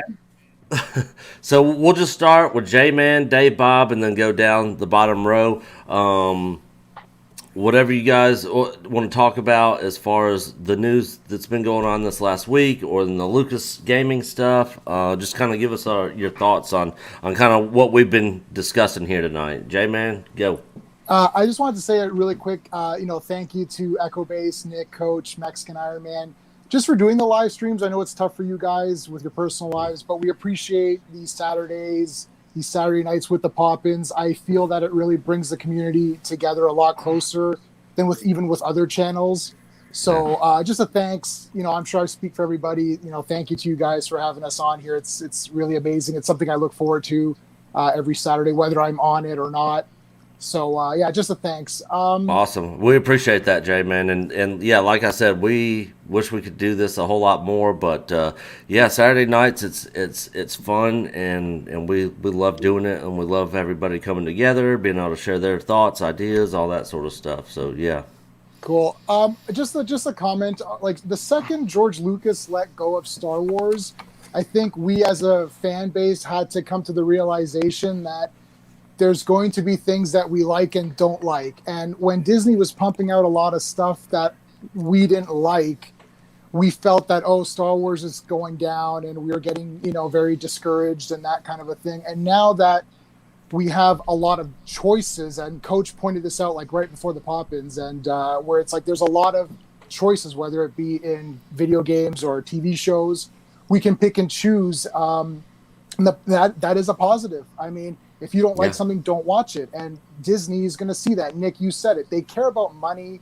If you don't buy the product or watch the thing, the books, the High Republic's 25% off or whatever, it's like, well, they're not going to, I don't know. They're not going to, what are they going to do? But the positive is that there is those choices. Before, when there wasn't, like when the sequel trilogy was what you were watching and you're like, wow, this sucks. And you don't know what to do with yourself. At least if you think something sucks, if you think High Republic sucks, well, then don't read it. You can watch Mandalorian instead. So that's a positive. The one negative with that, though, and I think everyone's going to feel this way, is that when all the stuff of Star Wars was so cool, you felt that you were part of something, that you were like, anything that you bought was your own, and you felt like, I'm going to buy every Star Wars thing. And me, if the Star Wars logo was on it, I'm buying it. Like, I haven't watched Clone Wars yet, but I just bought it all on Blu-ray as it came out. I'm like, well, I must have this. And then the sequel trilogy, you're starting like, and my buddy, good friend of mine on my channel sometimes, he was like, I'm not going to buy the sequel trilogy. And I'm thinking, oh man, this is the first, I did buy it. I bought the sequel trilogy, of course, I need the complete collection. But even just thinking, maybe I really shouldn't buy these. And you're just like, that was the first time ever in my life where I was questioning buying Star Wars products. So I think we just have to come to the realization that we're not going to want to own everything. We're going to have to just pick and choose our stuff, and we're going to have to just be happy with it. Disney cares about money. The artistry is kind of gone, but hopefully we can find it in these the shows that come out, or whatever games that you like. That's it. So it's still positive overall. And I'm going to give J-Man a shout out for sending us a digital copy of the High Republic. Yes, the comic, and I started it, but I have not finished it yet. But I just wanted to say thanks for that. Cool. All right, Dave Bob. Hello, how are y'all doing? Good. How you doing, brother? Doing good. I want to thank you, Nick, Mike, and Coach for this great community that y'all have put together, and just want to give y'all a thumbs up for that. Yeah, we're happy to do it, and it is our pleasure, and we're happy to have every single person here. All right, I'm gonna start out with something kind of controversial. I want to give Kathleen Kennedy's I want to give Kathleen Kennedy some props for bringing John Filoni and John Favreau and Dave Filoni together. I've been drinking tonight, Dave Bob. A little bit, not my But honestly, that is a duo right there that I can get behind. Yeah. Those guys, they know what they're doing. They know their stuff. Now, Dave is a little bit wishy-washy. He'll kind of bend the knee, if you holler at him hard enough. But John Filoni is his backbone. And that right there is what makes that team great. But honestly, with all the new stuff coming out, there's going to be stuff you don't like. And I can tell you right off that, great. Yeah. But, if they have I like that. series, if they have a Luke series, and I'm really looking forward to Obi-Wan and Ahsoka, of course. Those three right there are the ones I'm really looking forward to, along with Boba Fett and The Mandalorian, of course. But honestly, we have some good Star Wars coming. So people, let's, rejoice a little bit. Let's not be down on the other stuff. The other stuff, if you don't want to watch it, that's great. If you do want to watch it, that's great too. But I'm going to tell you right now, we have a lot to look forward to. And I'm just glad it's finally coming around. I appreciate your take on that, Dave Bob, and that's pretty much how I feel too.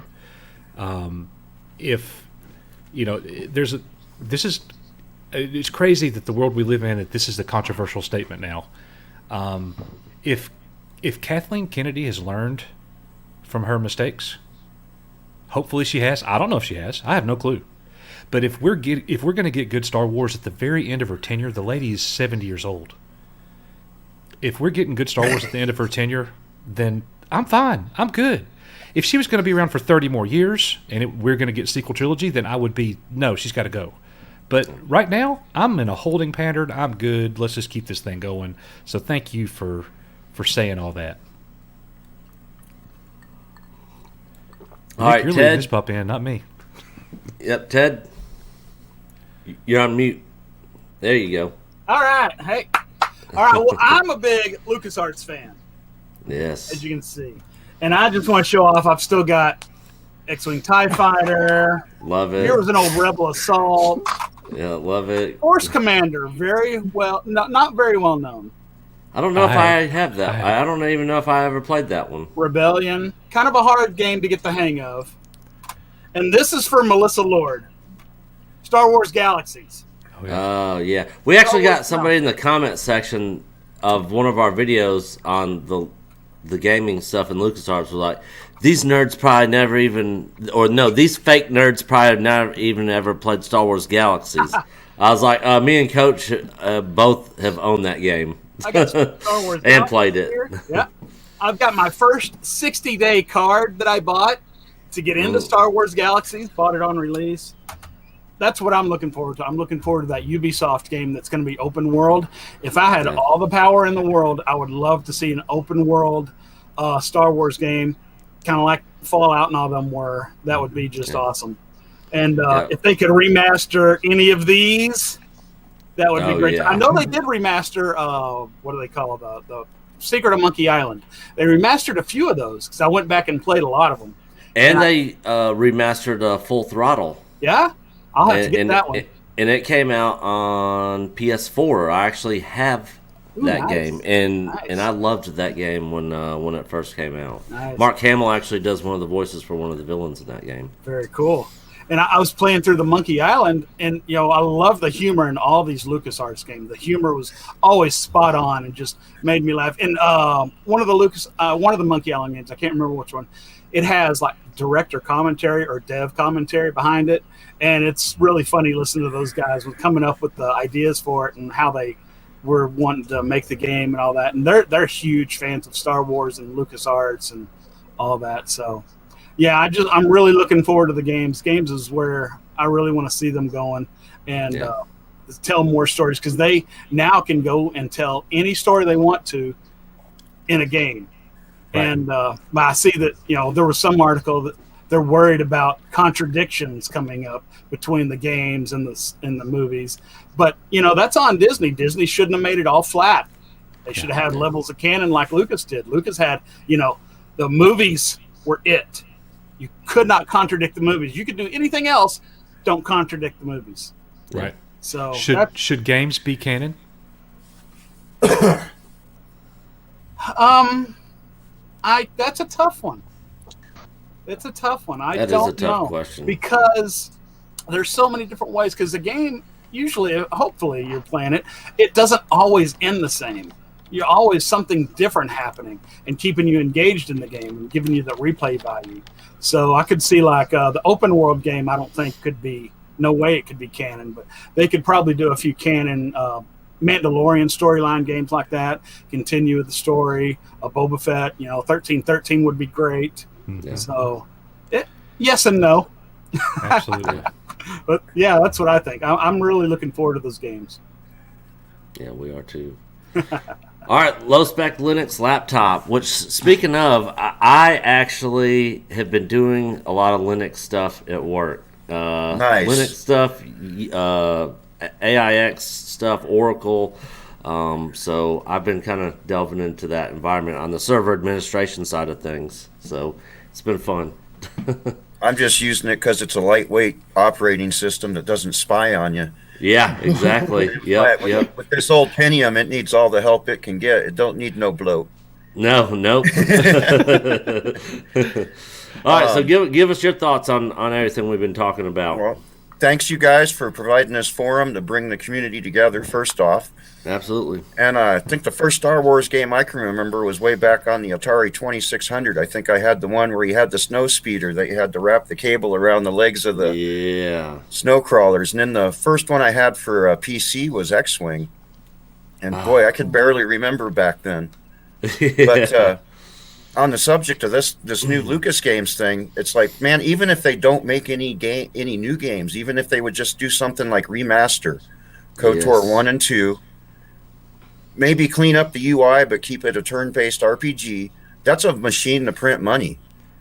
I mean, they just released KOTOR 2 on phone, and I'm amazed at the amount of people that are playing KOTOR 1 and 2 on their phones and tablets, even now, as old as those games are. KOTOR 1's way back from 2003, and please let Obsidian make KOTOR 3 finally. Yeah. I know there's a lot of people that'd love to see that happen, and it would make all kinds of money if they did that. And it'd be great to see them remaster the Kyle Katarn series, but they seem to have gotten rid of that character. Yeah. Which is a very bad move on their part, because he had such a huge fan following. Mm-hmm. So much so that, no, actually, I take that back. That was Dash Rendar that got his ship put in the special edition. Yeah. But Kyle Katarn, Dash Rendar, like some of those characters that a lot of the fans grew up with, I would love to see them bring them into live action or bring them back into the gaming, Or how about another game that has lightsaber combat that was good as Jedi Outcast and Jedi Academy? It's amazing all the different moves. Good. They had three different forms, and the different button combinations would do different moves for different forms. It was amazing lightsaber combat. And I haven't tried Movie Battles 2, but from what I've seen, they've taken it even to the next level and keep that old game alive. Yeah. You could really get some good mods for those. Those games are timeless. Yeah. I mean, you can still play them today. I mean, they actually just ported those over. I think it was last year over on the PlayStation 4, Jedi Academy and Jedi Outcast, and that's some of the best lightsaber battles that you can get in any Star Wars games. They did a really good job on that. I play both those with the Open Jedi Knight engine, which for me on Linux, it lets me play natively, but it's a newer engine, and it even works better for people that are on Windows. The Open Jedi Knight engine, it's just a new engine. You still have to own the game and have all the assets, but Huh. I have not played that, but that's something I'll have to. And actually, So I can even play those old games natively. I don't have to do compatibility, XP compatibility, or whatever, mess with Windows to try to get a game to work. It's funny, and it wasn't like this 5 years ago. But the gaming on Linux is it's as easy as Windows, especially with these old games. A lot of them run better than on modern Windows. I actually got VMware, and I got a Linux OS running on a VM that I can do stuff in. What was the name of that engine you said? Open Jedi Knight. Open Jedi Knight. Okay. Because if you search OpenJK, you'll get something else to come up. But it's on, and it's a modern engine. Yep, I see for Jedi Outcast and Jedi Academy. I'm going to look into that. Write it down and keep it all for us. I got it in another tab on my screen right now. I'm feeling some community events on that, man. Yeah, we just need to create some servers and go play. And then it's like multi-platform. It's like it doesn't matter if you're on. I don't know if they do it for Mac or not, but I know it's Linux and Windows, and usually Mac OS is thrown in there too on those open source projects. I don't know if everybody in the chat's feeling like I am right now, but as you guys sit here and talk about all the games and the revival, LucasArts, Lucasfilm games, I'm like going, I think I need to reinstall and get down on some of this. Well, I'm getting ready to play Jedi Outcast pretty soon, and that one's Jedi Academy is just it's fun, and Jedi Outcast, it's probably a better game, but it's hard. It's not an easy game. Yeah. I actually got the strategy guide for that game as soon as it came out, and I actually really needed it. Right. But did you play Force Unleashed 1 and 2? No, I haven't. Oh, I gotta upgrade my machine to play this newer stuff. You have got to play that because they actually take the story into a different direction on some of the DLC packs that you can get, to where you can do alternate storylines where Luke actually turns to a bad guy in like a Sith. Another one where like you fight Han and Leia on Endor, like all these other different storylines and these different timelines if events would have happened differently. And it's really cool the way they did it, and the lightsaber and force powers in that is really well done also. So I highly recommend, if you have not played the Force Unleashed 1 and 2, that you definitely check it out. Yeah, I'm putting together a desktop, but at the moment I'm waiting for a CPU availability to get back to normal. It's like ridiculous right now. Yeah. So the desktop's kind of on the back burner. So I'm pretty much stuck with retro stuff with the machine I'm on now. Hey, and that stuff's still fun. And it's fun stuff. Who cares? Yeah. All right, Allah Shock Adam, how's it going, man? What's your thoughts on everything we've been discussing here tonight? Seeing maybe the resurrection of LucasArts under a different name. I never played a lot of video games when I was younger, never had the time. Mm-hmm. And but X-Wing versus TIE Fighter was one I got for Christmas one year. And when I had a little bit of time, I would play it, and I definitely enjoyed it. Yeah. I was the one that made the super chat earlier about doing the Death Star trench run with a B-Wing. Oh, yeah. And, that was, if I had 10 or 15 minutes and I could sit down at the computer and relax a little bit, yeah, I was pulling out the joystick and I was firing up that mission, because that was probably my go-to. I had more fun doing that. Granted, I probably killed myself 1,000 times trying to do that, but it was still a lot of fun. And then there was another mission that I did a lot.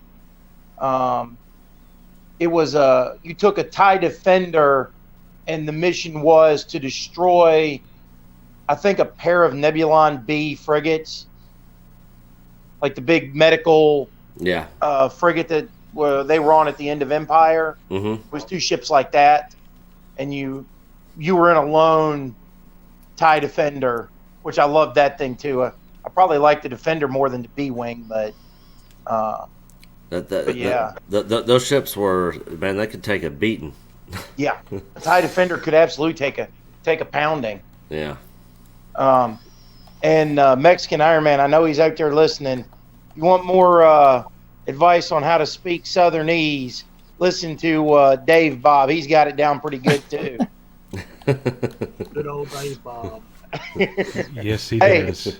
Hey, I'm from Virginia. Wait. I speak a little bit of Southernese. Are you saying are you saying I'm a little bit off?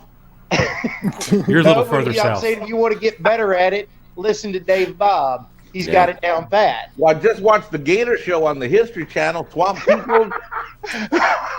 In that the gold bar of excellence. I have no Bob, idea because I've never watched that show. Dave Bob has a little old program out that Iron Man can get, Mexican Iron Man can get. It's called How to Speak Southern by Dave Bob.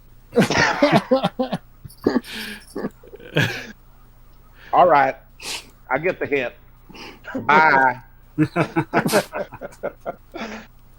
And probably the last thing I was going to say, and this is y'all.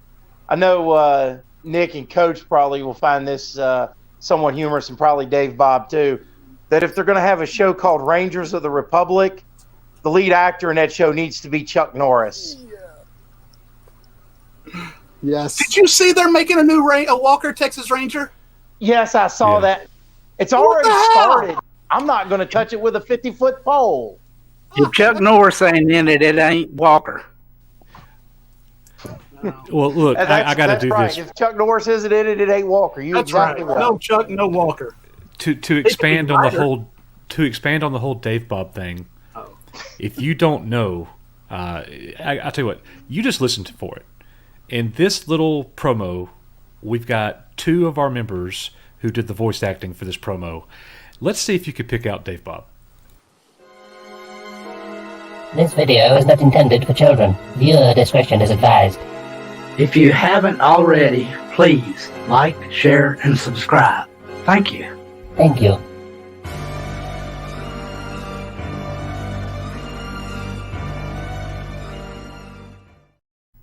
Nailed it. I am still so jealous of those figures there, Coach. Yeah. Well, yeah. That's what you're giving away tonight, right? It's Dave Bob. That's the giveaway tonight, right, Bob? Oh no! Oh no! Do you want to know what the giveaway is? Yes. The giveaway. I'm not eligible, so yes, I want to know. How are you not eligible? I won 2 weeks ago. The snow I don't speeder. care. Thank you. You're still in it. Okay. You're still in the giveaway. Okay, I'll take it. The giveaway is a 1982 Puplo. Oh. Ooh. 1982 Puplo the Ewok. For those of you who do not know, he's the one that stole the speeder bike. Woo! So that's him. Give it away now. All right, guys. Well, thank y'all so much for coming by here. Do y'all got anything y'all want to plug or anything y'all got going on? Look, y'all don't. I'm not going to call on you. You got it. Like if you got something, go ahead and Just share. watch Loki's Mornings of Mischief. Absolutely. I wish I could. It's too early for me. Out here on the West Coast, Loki comes on at 6 o'clock. Like, woo! Yeah. I listen to him every now and then while I'm getting dressed in the morning. I'm at my day job, so sometimes I pop in just to listen to it at my day job, which I really shouldn't be doing because I'm doing calculations. But anyway, I just got tons of other stuff. Just come by and check it out. I got Ewoks, I got comics, I got news, whatever. Yep. I've been playing KOTOR on my channel, and I'm planning on doing Dark Forces and DOSBox after that. I've done a little bit of I've done Dark Forces and Dark Box and Dark XL, and I think I like the as much as I like Dark XL, it's got issues, and I think I'm going back to DOSBox on that one. Awesome. So, I'm doing comic books. I am reviewing the High Republic comic at least. So I reviewed issue 1, and I'm going to start doing the new Star Wars comic, the 2021. So I read the first issue of that. So, and then I do Marvel and DC stuff. So mostly comic books. Hey Jay, if you're reviewing the High Republic and you can stomach that thing, my hat's off to you, buddy. I didn't trash it because the way I review is I only review the thing I'm reading. I'm not thinking about the outside forces of how it got created, just issue by issue. I know, Coach, you guys did that video about the naming of that one character, which is bloody awful and terrible. That character has not appeared yet. When he appears, I will destroy that. But otherwise, issue to issue. So I think I'm the fairest person that can review this, like in my opinion, at least. But anyway, keep us updated on that. I'd like your thoughts. Yep. Yeah, I'd like your thoughts. Awesome, guys. Well, The only thank y'all. other Oh, I'm thing sorry. I'll I don't say is y'all want to. I don't do anything on YouTube other than occasionally with you guys and maybe with Doomcock. But you guys are in the grocery store. You need turkey. Buy Shady Brook. Okay, I'll tell my wife. See, I raise turkeys on a commercial scale. Awesome. I produce about 100,000 birds a year. Oh, nice. Wow. So that's why I say that. Shady Brook turkeys, got it. Shady Brook, that's right. Well, if Awesome. you're east of the Mississippi, I don't think the Shady Brook brand sells west of it. Then I think it's honeysuckle white. Awesome. Well, guys, thank y'all so much. We'll go ahead and move on to some super chats, and then we'll bring in another Thank panel. You guys are absolutely fantastic. Thanks Love for it when having you us. guys come by. Yep. Our pleasure. Y'all have a good night. Yep. See y'all next time, guys. Thanks for having us. Have a great weekend, everybody. You too, bro. Take care. All right, so real quick, we got some super chats we're going to go through. Bunyan Snipe sends £2, Star Wars Galaxies 2. Nick, are you still here? No, he's not. So Star Wars Galaxies 2, it could happen. Who knows? Who knows about what their plans are? If we're going to get as many games as they're making it sound like, the unprecedented phase of development or something along those lines, then yeah, you would think that something like that would be on the table to do. That definitely could be an open world Star Wars game. Dan the Man, it's funny you mention that. I'm in the process of finishing my first Star Wars fan film. I'd be more than happy to show you guys and talk. We'd love to see it. Absolutely. Show us that fan film, and we'd be happy to show it and promote it for you. And absolutely. Dan the Man, thank you so much for that $5 super chat. Can't wait to see it. What is the name of it? If you've got a title yet. A lot of people do the titles last. I always do. Coach Dan is coming in my group, so you'll be seeing him and hearing about that shortly. Excellent. Off topic, but area champs. Hang on a second. Oh my gosh. Off topic, but area champs. Learned a lot from Coach. That's one of my former players, Luke Yarbrough. Luke, thank you so much for that $4.99 super chat. Bro. Are you having a Mandalorian moment? Well, you look choked up, Coach. I love this guy. He's one of the best basketball players I ever coached in 20 years, and he was special. And I miss him. So great job, Luke. We did win the area championship your sophomore year. So love you, buddy. Thank you so much for that super chat and just thinking about me. I think about you all the time. Josh Main sends a $10 super chat. Where are those Droidicas? They need to stay gone. That's hilarious. Where are those Droidicas?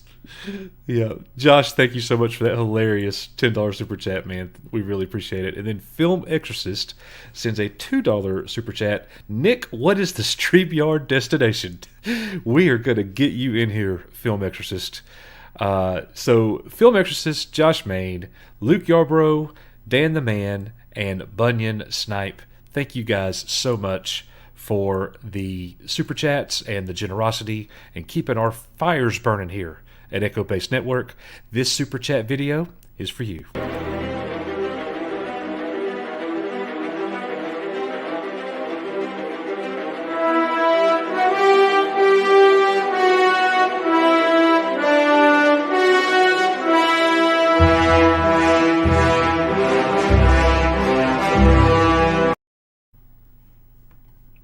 All right.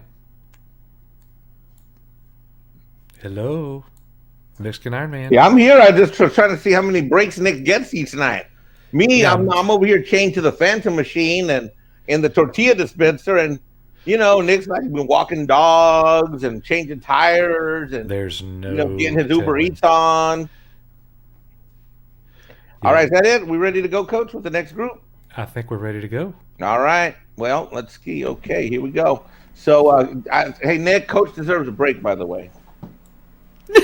Yeah, he just took one just a minute ago. It was like 45 seconds, Nick. Huh? It was like 45 seconds. Poor Coach. He doesn't run because Coach has an outhouse in Alabama. He has to run all the way across past the cow barn and over where the goats are. And he's got to Don't make our visitors wait. Get them in here. He's got to make a right at the bleached out cow bowl. I live here all by myself. I don't have a wife and kids to help me with responsibilities I have here, like taking care of the dogs and chopping down the wood. They're whining, chopping the wood, and then feeding the goats. All right, Mike, pop in. So let's go. Thank you. Oh, now you're with me. Okay, all right. Coach talking to you. All right, it is a party, hey guys, ladies and gentlemen. Look at this. Yes. If this isn't a party, I don't know what is. What's up, guys? How is everybody doing? How's it going, everybody? Yo. Glad you guys are here. Doing great. How's it going? What's going on, guys? All right, Hell, so we're gonna work our way in a little bit of a weird. I'm gonna start with Rogue Soul. Rogue Soul, how are you? Pretty good. What about you guys? Well, we're happy you're here. And before you get started, everybody's going to get about 2 to 5 minutes to talk about whatever they want and plug whatever they want.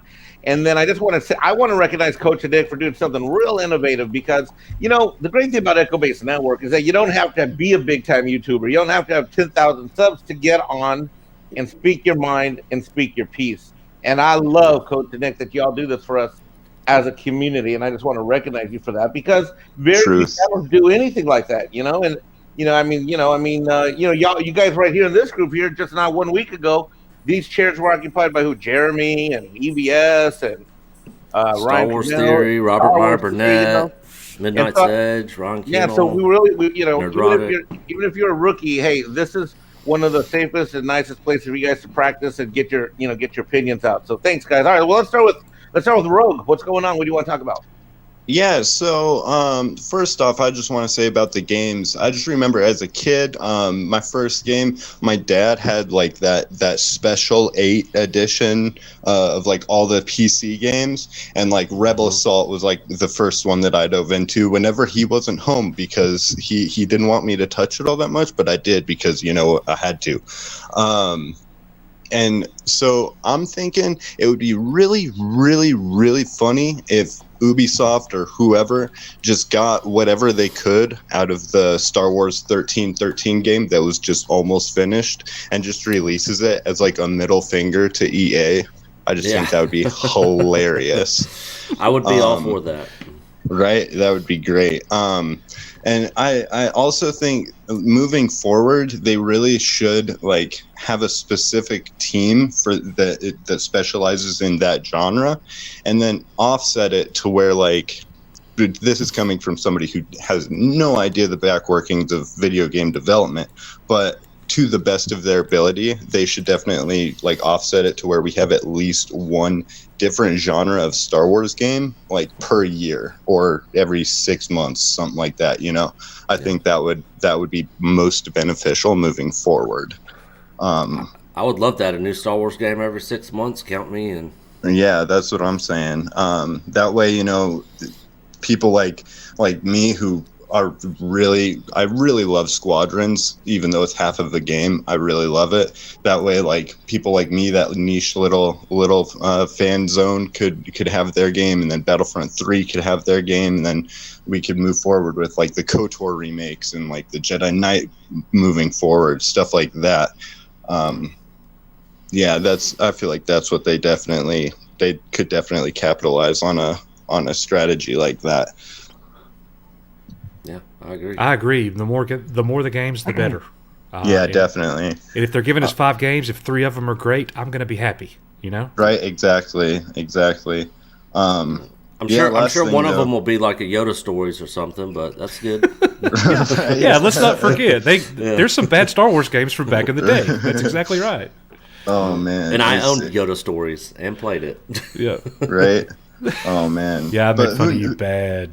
Yeah. Who knows? They could pull something like what Lord of the Rings is doing with that Smeagol game or whatever. Yep. Yeah. That's right. But yeah, last thing, I just gotta say thank you guys for doing this and having all of us fans on. This is really amazing. You guys are the best.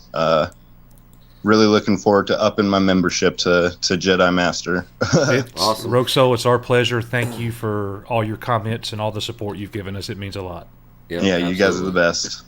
And I just want to say, after looking at our membership status of everybody, we have more top tier Jedi Master members than any other member class, which is awesome. And like when we set this up, I mean, we were like, man, I'll be happy if we get like 5 or 10 people, to join in this. So it's just overwhelming the support that all you guys are showing Coach and I here, and we really appreciate it. Well, and let me just piggyback on that, because I just want to, while you're talking about memberships and things like that, that's because it's not about us. Yeah. This channel is about all of us. It's about the community. That's exactly right. This is a community. This isn't about my little ugly face or his. This is about all of us. Amen. Speak for yourself, Coach. All right, Tina. Hey, y'all. Can y'all hear me? Hey. We can.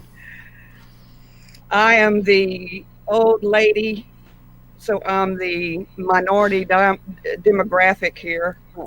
But my voice counts too, and I appreciate that. So that's Absolutely. It sounds like we may be related, Tina Lynn.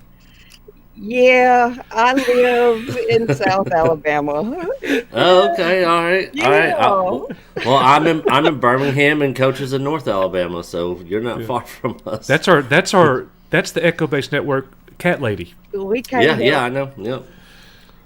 Yeah, I'm the Star Wars cat lady. Mm. But my story, I'm going to tell my story because I'm an old lady and that's what we do. Go ahead. I played Star Wars Galaxies from the moment it came out, I mean, the beta version, until the day that it stopped. And we all had a big party when it was over. We were in a big guild. That was my Star Wars. That was how I experienced Star Wars. And I had actually met people through there all across the world, that we would play for hours. You know how you are when you're in the 20s and 30s and you can stay up all night and play games. Anyway, there was this one guy I'd met on there, and we actually had our characters get married in game. We had never met or anything. It wasn't, freaky or anything. But we were not going to go there. No. But right before I think it was the Phantom Menace, when it came out, we had actually met up on MySpace. Okay, that goes to show how old I am. I remember. And we agreed to meet in Orlando and went and saw the Phantom Menace together for the first time. So for 20 years, this game shaped my life. Wow. So that's why I would love to see a Star Wars Galaxies remake, because it's set during that original trilogy, and you can experience those characters like Darth Vader and Boba Fett and Jabba the Hutt and all that, and then you can build your own house and community and all that. So that's what I want to see. But I want to see it, and I'm sorry for saying this in advance, I want to see it Dragon Age Inquisition style. That would be awesome. That's okay. That'd be amazing. Yeah. Yep. What an amazing, powerful story.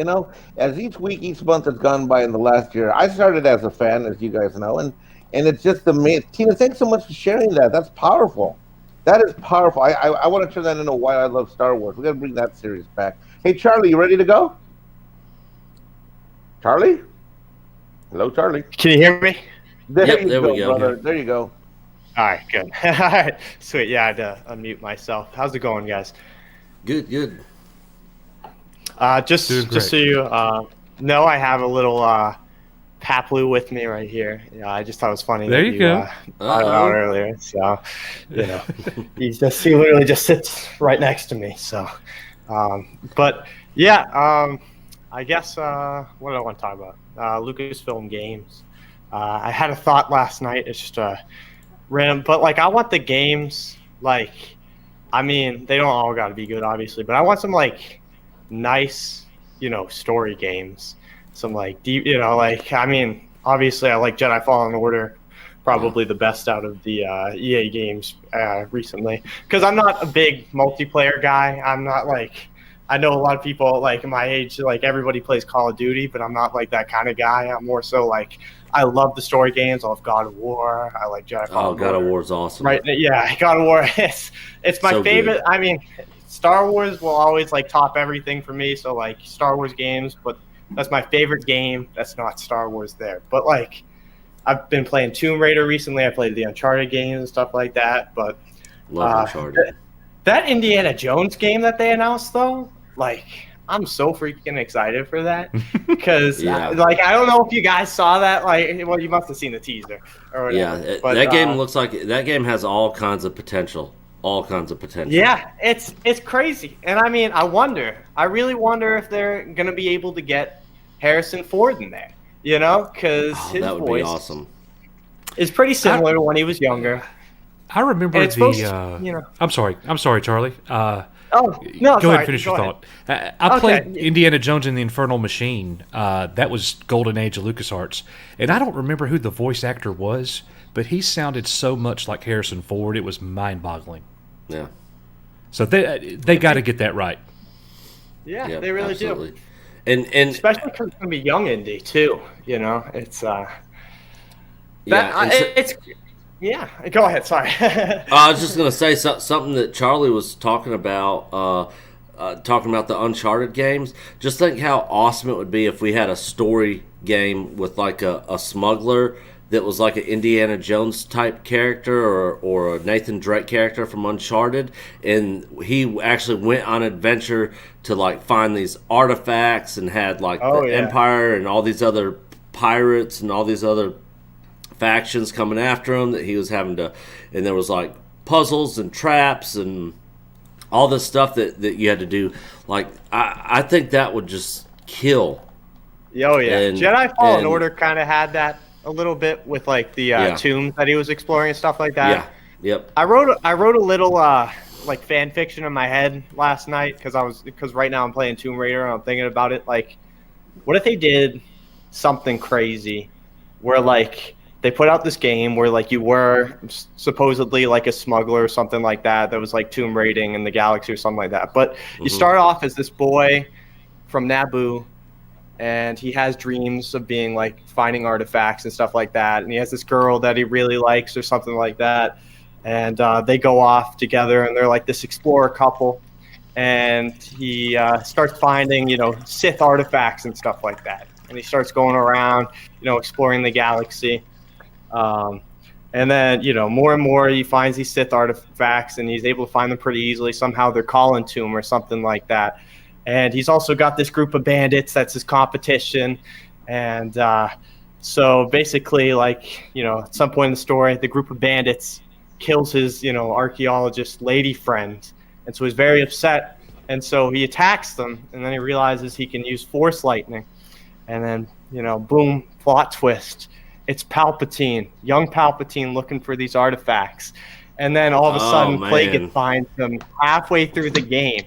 And all of a sudden, you start like, so like something totally far out like that, where they just like put a spin on something like that. Where that's a killer idea.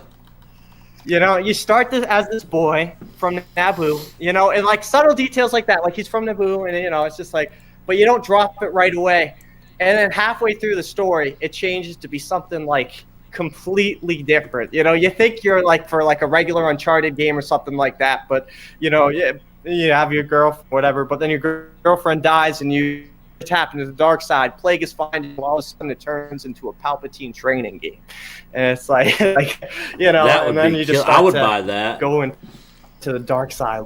That's very similar. That's what I want, like a game. It's crazy Charlie? like that. You know, something crazy. I think Yeah, we'll get plenty of that. All right, that reminds me of the end of God of War 4.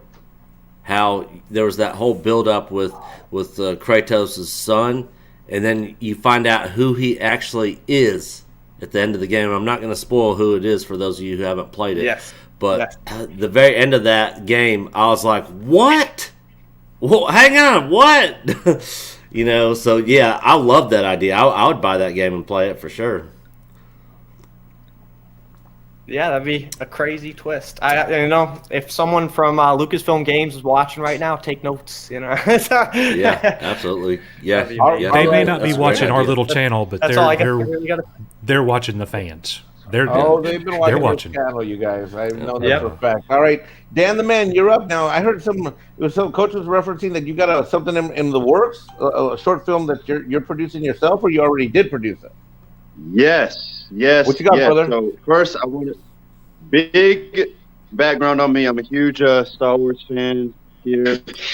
Feel me? I'm a Sith all day, every day. Love it. Love it. I love.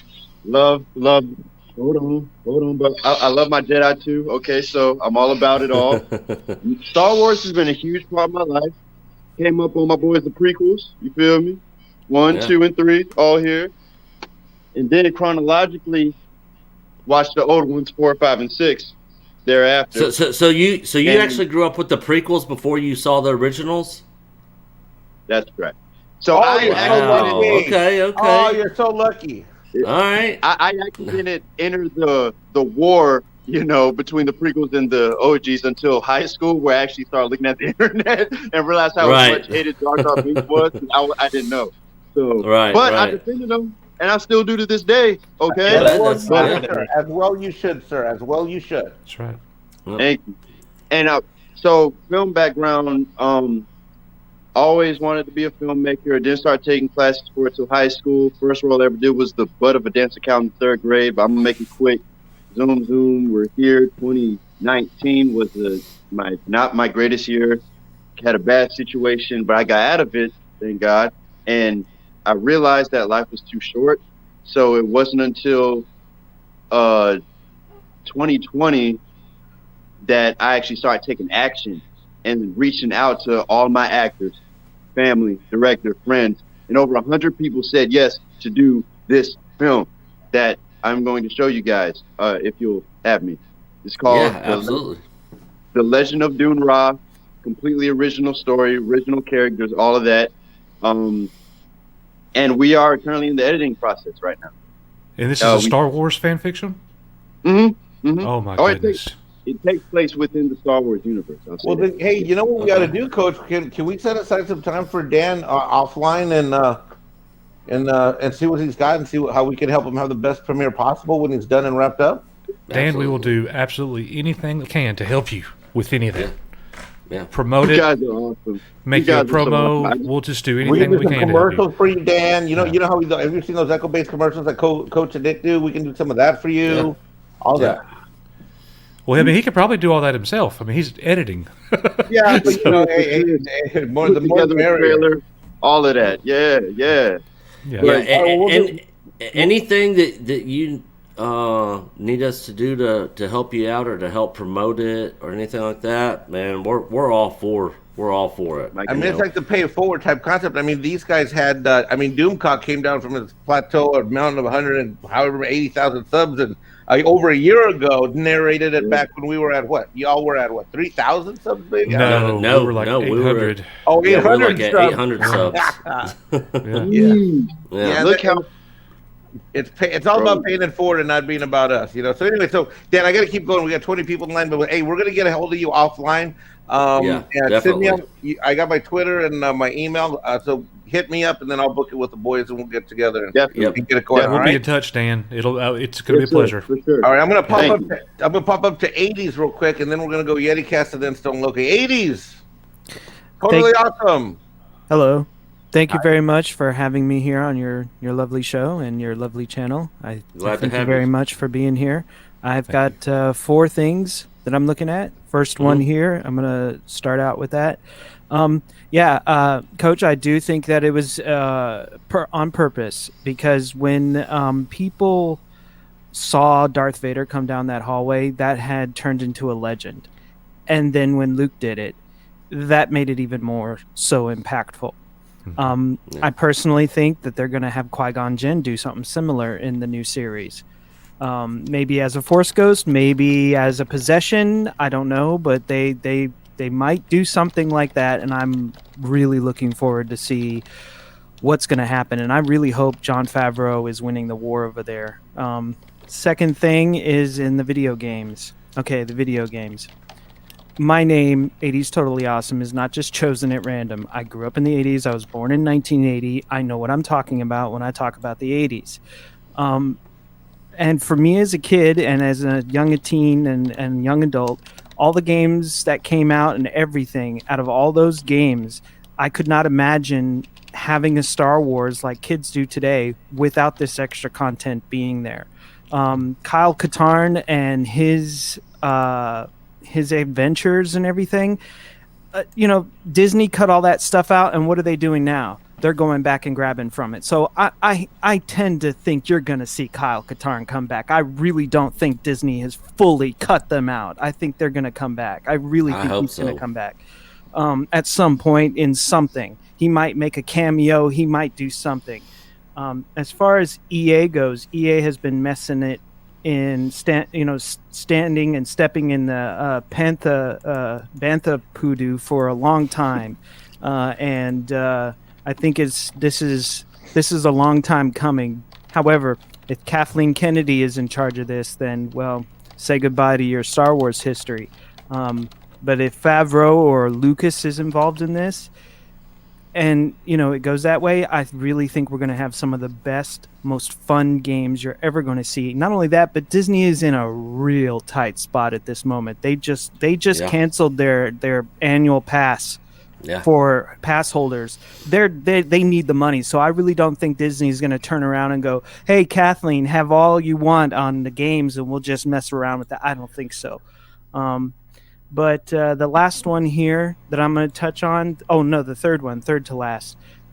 Coach, when I came on last week, you thought I was someone else. Could you do me an explanation of who this person is and why he might sound like a troll when you introduced me last week? No, his name is Demon Scythe Synthwave, and y'all's icons are very similar. And he has changed his name a few times. So when I saw your name and your icon, I thought it was him. But I realized it was not. Just after a couple of minutes. He's not a troll, though. Well, it kind of had that kind of feel to it when I came on. I was like, wait a minute, am I? And I'm like, no, that's not me. Like, no, I did not mean. Yeah, I totally. 80's Totally Awesome. Yeah. I go through that here a lot here at Echo Base Hill. Where Coach says the fires burn bright here. No, they don't. It is cold. It is icy. It is snowy. And if you don't have a thick jacket on, your toes fall off. Yeah, no, it's all right. I get confused. People confuse me a lot with a lot of other people just because my opinions are so strong. And I've always had strong opinions ever since I've been a kid. I guess that's just part of being an 80s kid. Yeah. But the last thing here I want to mention before I give my time up is I've got my own projects going on right now. I have my own company. It's called Icy Giant Media, and I'm trying to produce films, television, movies, and a lot of other different things, as well as a majority of that with an 80s bent. So when I say 80s, I mean 1977 to early 1995.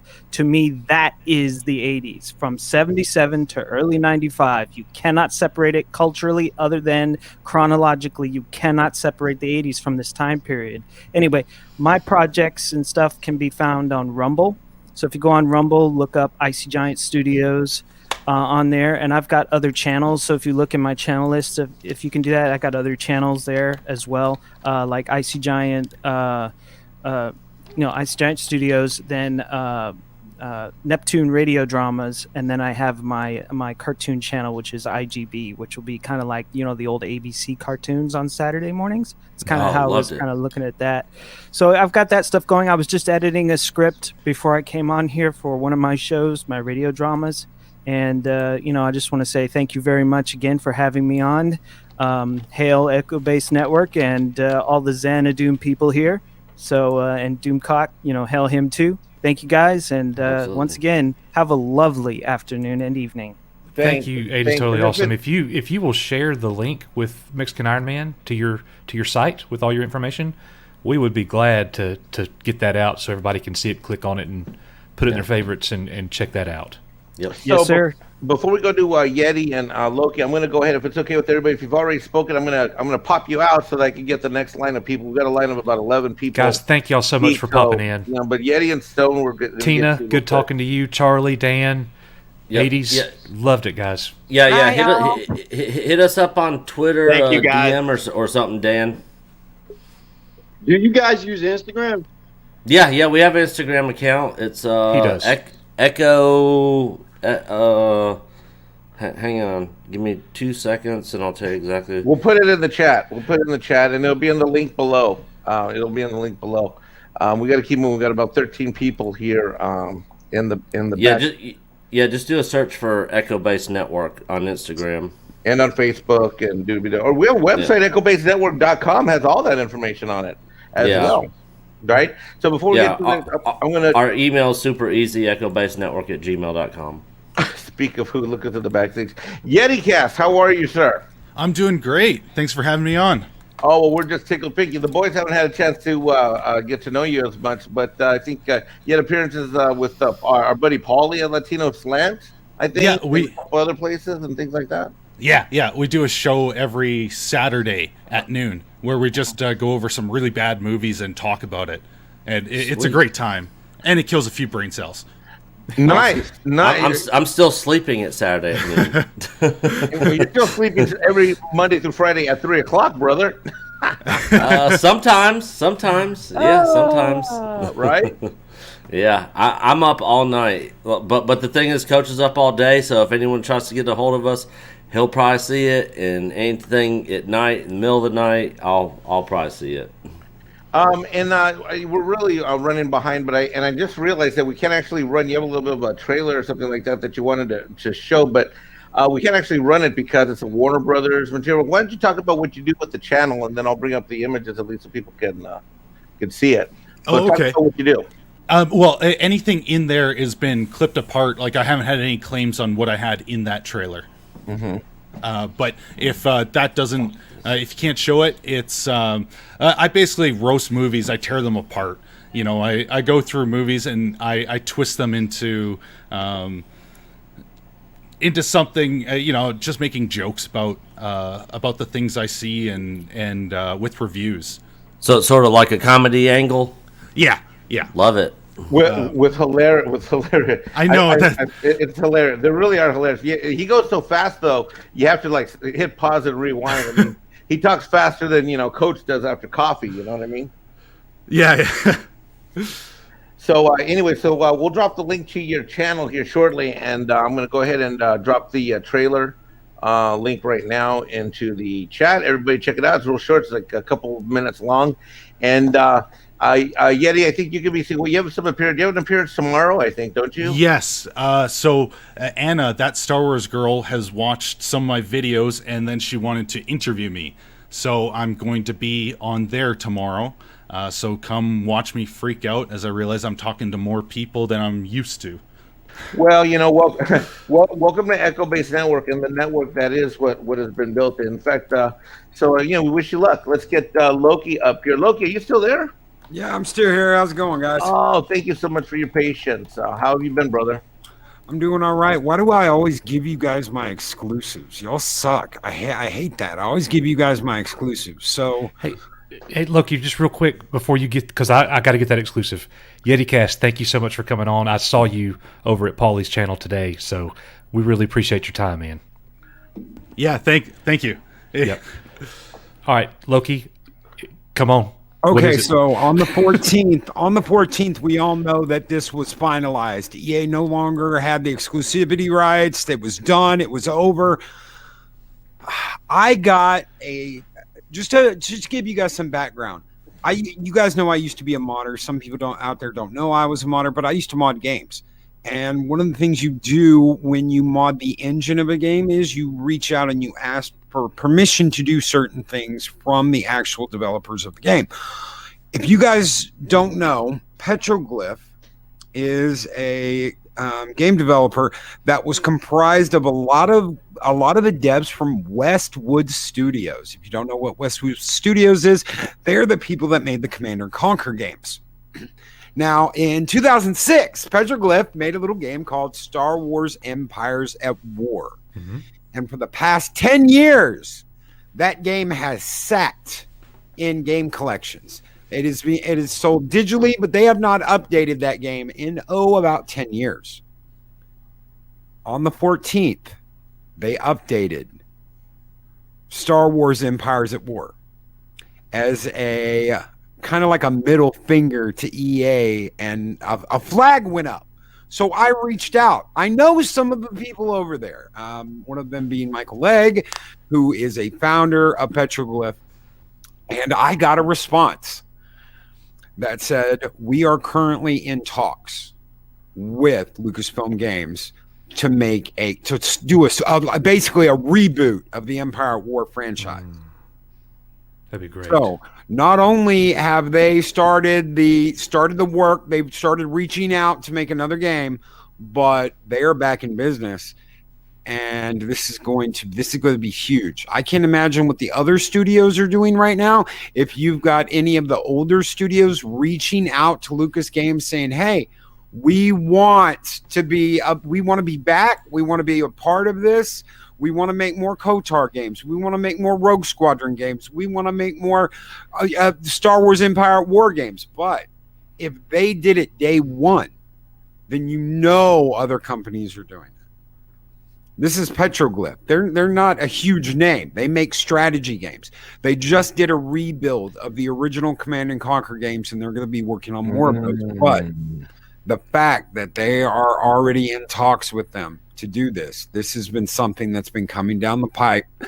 Do not be surprised when you actually see these old gaming studios going, "Hey, we want to do this. We want to remake this. We want to reimagine. We want more KOTOR. We want more Rogue. We want more Empires at War. We want everything." And you heard it here first at Echo Base, because these guys rocking everything Star Wars is coming out of them right now. Wow. No. Wow. Well, kind of. Thank you for sharing that, Loki. I'm going to reinstall that game tonight. Wow. Hey, Nick, you're up with the next group. Or did he go on break again? Where is he? Take it easy, guys. You guys have a good one. Loki, kick some ass. Loki, you guys are kicking ass. You want to promote anything this upcoming week, sir? I've got Mornings of Mischief coming. We're gonna watch Spaceballs on the last Saturday of this month. We're just hanging out in Valhalla, guys. We got the morning show running 8 a.m. Monday through Friday, and we're killing it. And Echo Base is killing it, guys. Keep an eye on Nick and Coach, because they are bringing it. The we are, you are. Echo Base has never been stronger with these guys. Well, is there any trademark issues, because we're using the whole the fires burn bright? Oh my here? God, hush. Hey, I just want to say, to bring that. He tried to say "We are, you are" Valhalla the other day, and I said, "Shut up, dude! Shut up! You ain't doing that." Hey, I got to say, for the people who do not know Loki, if you're seeing him for the first time, this is a brother channel to Echo Base Network. We support Valhalla and everything that they do. You have got to go subscribe and be a part. We share community. Our community is his community, vice versa. We have a very strong bond. We're basically twin brothers. So definitely does that go make check him out. the brother channel and you're the sister channel? How does that work, Coach? And you're the waiter. Yeah. Oh no! Oh, you know what? You're you know the what? Hispanic You know what? waiter. Oh, okay. I'll just go. Mexican Iron Man gets a Fanta in the water. It's God! I can't believe you did that on camera. It's better than washing dishes, Mike. It's better than washing dishes in the back. Oh, geez, thanks, boss. That's awesome. That's great. You know, first I lose my parking spot in front of Valhalla, right by, and then I have to take my wheelchair with my leg all the way across the parking lot. Huh. And I was not on break. My camera was jacked up, so I just turned it off, and my mic is muted because I was typing in the chat and I didn't want it to All right. Well, Nick, you're in charge of the next round because I'm going to pop on out for a little spell, and I got some things I got to take care of for the last guest and put some links in. Loki, I'm going to walk you out, and I'll make sure that I get you refill your water with ice and Fanta, Loki. Oh, thank you. Thank you. Right. I want a Fanta. All right. Great to Me, meet you Eddie, guys. and Loki are out of here. Take it easy, All right. guys. Good to see you guys. See you, boys. You mean to pop them in real quick, Nick? Yeah, go. Okay. All right, so our next pop-in guest, we have the wonderful Bionic Belly Button, Film Exorcist, Spock. There he is, Demon Scythe Synthwave, and Tim Myers. Hey, how's it going, guys? And yes, Bionic, this is a very, very lovely drink. A good friend of mine who I did music with, I was actually at his house watching football and playing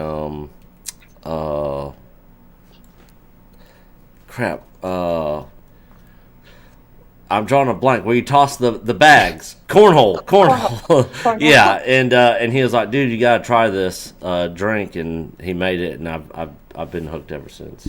That sounds amazing. Yes. All right, so Bionic, we'll let you go first, then we'll go Film Exorcist down to Spock, and then all the way over to Mark the Infinitely Tired. So what do you want to comment on or talk about, Bionic? What's on everything we kind of been talking about here tonight? Well, I'm slightly off topic, but not off topic. It's I was just feeling a little nostalgic. That's fine. Okay, I was just when I saw you guys, I saw you streaming. I was listening. My friend told me that you were on, so I popped in, and I can't believe you have 16,000 subscribers. So I was just wanted to come on and just say that's amazing. You guys are doing so great. It seems like you were just monetized. I know I sent that chat already, but yeah, you guys have grown really, really fast. So I don't know. You did that documentary that Doomcock narrated, but that you guys put together. That was amazing. Yep. Were you here when we played our trailer for the special edition that we're doing for that? No, I missed that.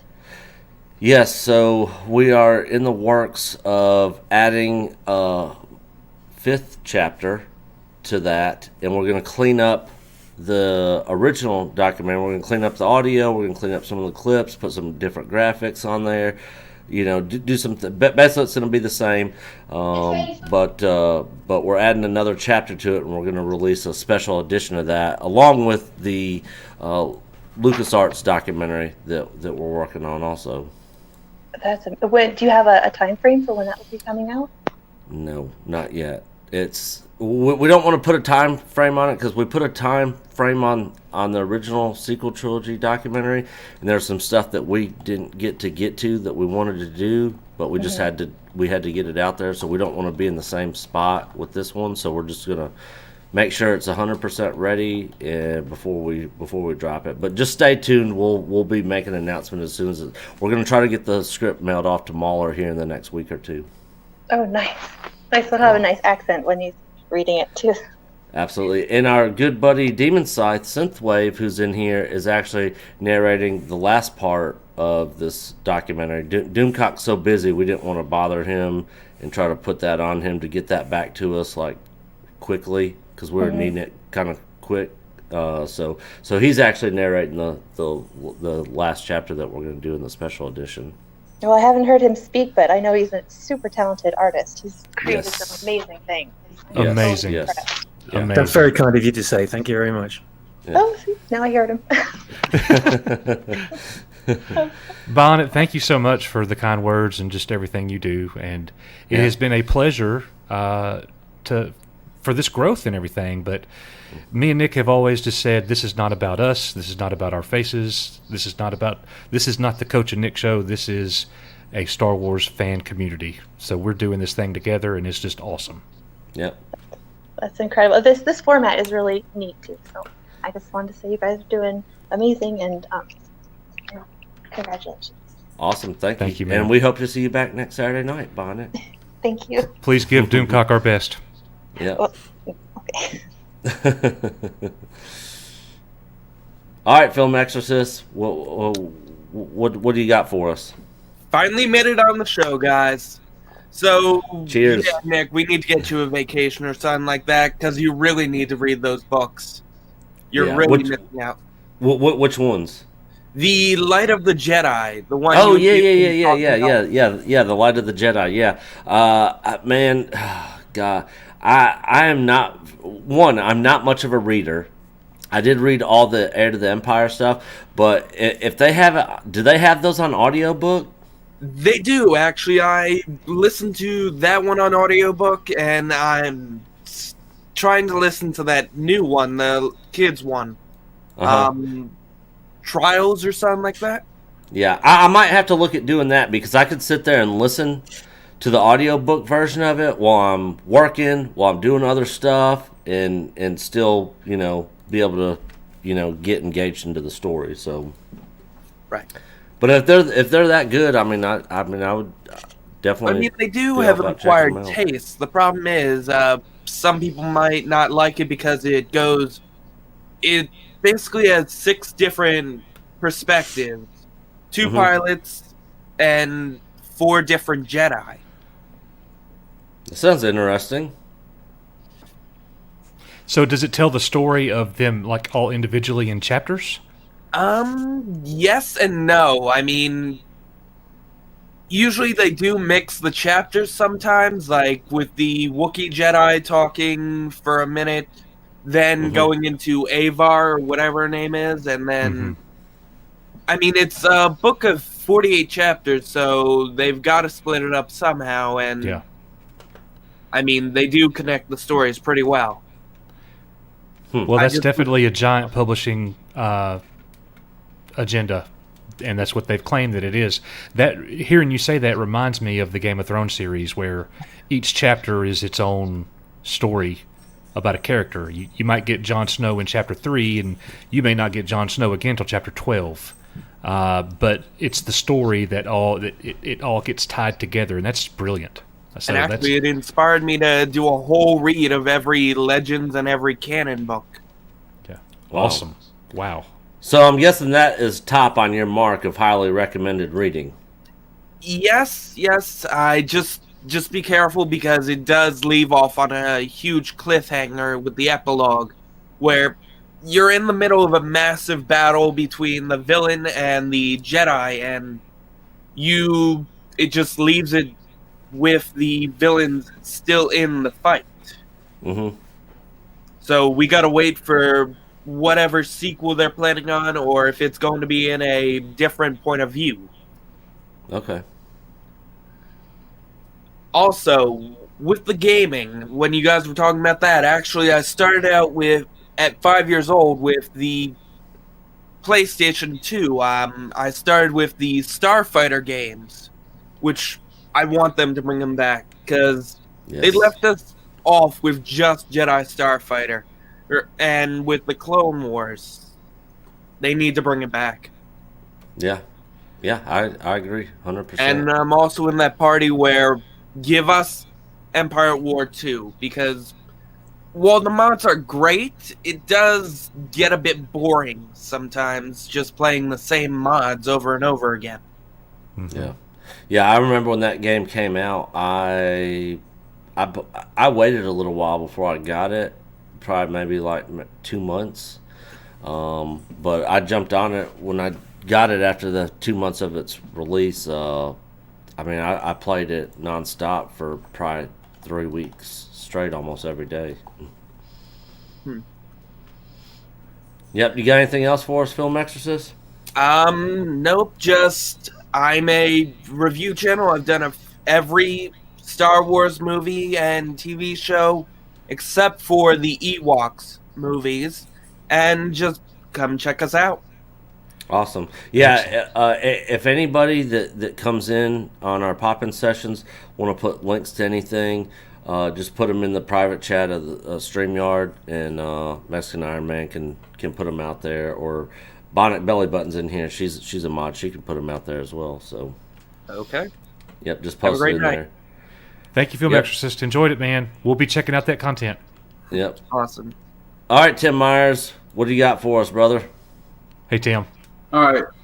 How's it going? Nice to meet you guys, Coach and Nick, finally. Coach bounced last week, and I had to freaking take care of some stuff last week when you jumped in. So we actually missed each other in our own stream. Well, hey, I watched your coming on in the pop in, Tim, and I really I was watching the whole time also. Like I was trying to say, I really appreciate all the kind words that you said, man. It meant a lot. So thank you very much. Yeah. You guys give like the little man a voice, and like the independent creators like Robert Byron Burnett with like the film festival and what he's doing and what you're doing. I think it's like incredible. My nephew is a big Star Wars fan. Do you care if he comes says hi for a second? He's like 9 years old. No, absolutely. Not at all. Wait, come here. Come say hey real quick. Come say hey. That's what I have to. Do I have to? No, you don't have to. All right, he got scared. So that's okay. All right. Tell him we said hello. Yeah. Hey, is that a Goku shirt you got on? Oh yeah, I'm a big anime fan. Me and Coach love Dragon Ball Z. Yeah. Oh yeah, yeah. I'm obsessed with it. I have like the little pop figures back here. I got the blue one. This one actually glows in the dark. It's pretty cool. I do a little bit of cosplay as Goku, like when my hair is shorter, so I can spike it up, and then I do Nightwing also, and I have a Spock outfit and a couple other outfits. So I go to the Comic Cons and stuff. So I love that type of stuff. Yeah, did I don't know? Did you guys? I sent my film to you, my Dropbox link. I'm not sure if you guys. I know you guys are busy. I didn't because I appreciate. Did you send it Did you send it today? No, I sent it last week to the Echo Base Network. I can resend it, but because I totally forgot. I came on last week and I totally forgot to like talk about the film and give it like some type of like know what people are getting into. You know, like I sent you like the avatar and you plugged it in, and I didn't even talk about it when I came on. So I was like, I just like kind of totally blanked out about it. But that's fine. Yeah. Tell us what you got going on. So basically, it's kind of like based on my life, but also like anyone else's life that's like that has some like little glimmers of hope, a little bit of successes coming their way, but it's like, are they ready to like embrace them? And maybe sometimes you self-sabotage yourself, and then sometimes at other points in life you wanted stuff, and really were you ready for it? And it's like all about timing. Sometimes you have to be the one that opens the door for yourself. So that's why it's called Closed Doors. So it's not horribly long. It's like 4 or 5 minutes long, but it took us a couple days to shoot it, and the editing took forever. I just got a new computer, but the other computer I used it on was like the fan was going all crazy, and I thought it was going to blow up, but it was pretty funny. But anyways, I do have a YouTube channel, Tim's Talk. I do movie reviews and stuff like that, and then I also create like random comedic skits or whatever, and then do like acting skits too. I think I sent you a picture. One of my major highlights, I was in the Super Bowl and was introduced to Madonna, and so I myself is like been trying to get in the industry off and on, and it's about making that leap to like the California area, which is very scary, especially right now. A lot of people like Joe Rogan are moving to Texas, so I'm just kind of waiting for it to clear. I'm with an agency out there, and I was with the agency in Indianapolis. So, but that's enough about me. Like, I want to comment. Like, I've been following your stuff all week about the gaming. What was that? The Force Unleashed game. I definitely, if they can like update the technology with that, I think it'd be incredible to bring that in. And I feel like they could do it with that. With Ahsoka Tano is really hot right now, and they could definitely integrate like a woman lead or a woman lead. But then also another thing, big news to get off Star Wars topic a little bit is that Captain America announcement. I had like a bunch of predictions about what they're gonna do. My thought was on it. I was looking up an article after Endgame came out. Like the writers of Endgame said that the children, it's not canon confirmed, but they said that they always had in mind that Peggy's children were Steve's kids. So my thinking was Steve would have in the future, current day, he would have a super soldier son or a kid because in the comics he did have kids, but it was in like the 2011 edition. It was with Black Widow, but they announced it's with Peggy Carter. But if they had a series with sisters, what they could do is they could take it back to 1945, which when he went back to see Peggy Carter, they could like adopt the same thing as Wonder Woman. You know how the 84 back in and then like World War I or whatever, and segment it like on seasons on different time eras. And then I think they could make that work because ultimately it's in a different timeline, right?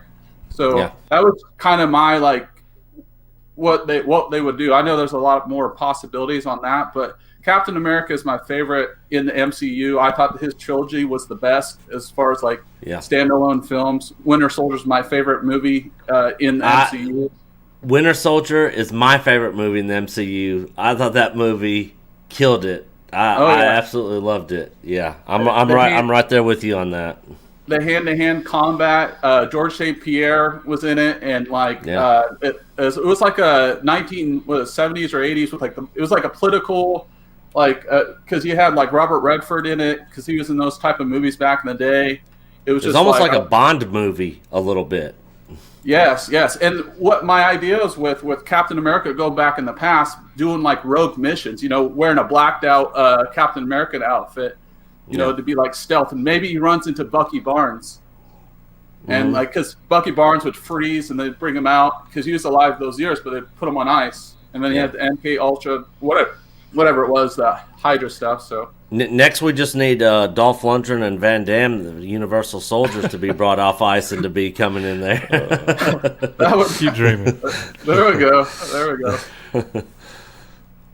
But yeah, well, Tim, thank you so much for sharing that. That's a brilliant thoughts, and certainly fine to bring up the MCU. We hope it's great too. So we're big fans. I think I am a little bit more than Coach, maybe. You are. Yeah. Look, the problem with fandom is that there's so much good out there. If you look at the last 15 or 20 years, it's hard. Like it's hard to, like I'd like to go back and watch every Marvel movie this summer or something. Is that going to happen? I don't know, man. That's a lot of time. Yeah. So, but Tim, thank you so much. It's a pleasure having you popping in, man, and you just keep doing what you're doing, man. Yep, and come back next Saturday, and anything we can do to help promote your stuff or whatever, just let us know. Definitely resend that link. And look, I want to stress this point while we got Tim here. If you guys send us something and we don't reply immediately or something, we are not deliberately ignoring you or trying to blow you off. Like, we literally are super busy with other stuff going on in our normal lives, This is literally like a part-time thing for us. So, and since we've gotten so many more subs, we get hit up a whole lot more than we normally do. So just be patient with us. Keep reaching out to us, and we'll definitely get back to you and help you in any way we can. Well said. It's important to us. We will get to it. We will get to it. Yep. All right, Demon Scythe, what do you got for us, brother? Hey, how's it going, everybody? How's it going? Great. I've just been following all week, the videos you guys have been posting and the news about the resurgence of Lucasfilm games or LucasArts, and I've been a fan of the re-releases they've made on Switch of Jedi Knight, Jedi Academy as well. Was it Jedi Academy? I can't remember now. The one that came after it, anyway. It is. Yeah. And I've played a little bit of them. Haven't had much time in my life to get around to really getting into them, but fantastic games. I had Jedi Knight and Dark Forces way back when on the PC. When I was at college, loved all that stuff. Loved X-Wing. Loved TIE Fighter. There were so many. But I was always looking at everyone with a PC really enviously because I had a Mac at the time and a Super Nintendo, and there were all these like amazing X-Wing games available I could never play, and I was just so envious of everyone that was out there like with joysticks and keyboards playing all this stuff on TIE Fighter and X-Wing, and it just blew my mind seeing that there was an actual flight simulator out there for Star Wars. And it wasn't until like years later that I actually managed to get my hands on those games, and it was just phenomenal. Seeing a remaster of all these games, of all the classic LucasArts games coming back would just be like the greatest thing ever. I think if LucasArts were able to do that, I think they should set up a division in the company where they could just concentrate on re-releasing and remastering the classic games, as well as producing new content as well. And I mean, license to print money. Yeah. Better than gold. Yeah. Oh yeah, absolutely. I mean, I played a bit of X-Wing Alliance, quite a bit of it when I was at college, and unfortunately, I had to sell my PC afterwards, so I never really finished that game. But like a re-release of X-Wing Alliance would just be, oh wow, that'd be great. Yes. Yeah, and if you have not subbed to our Echo Base Network live channel, go sub over there, because when we do the X-Wing Alliance playthrough with me, Coach, and Loki and everybody, we'll be playing it over there. That's amazing. I didn't even know you could do like multiplayer with that many people. That's just an amazing idea. I love that.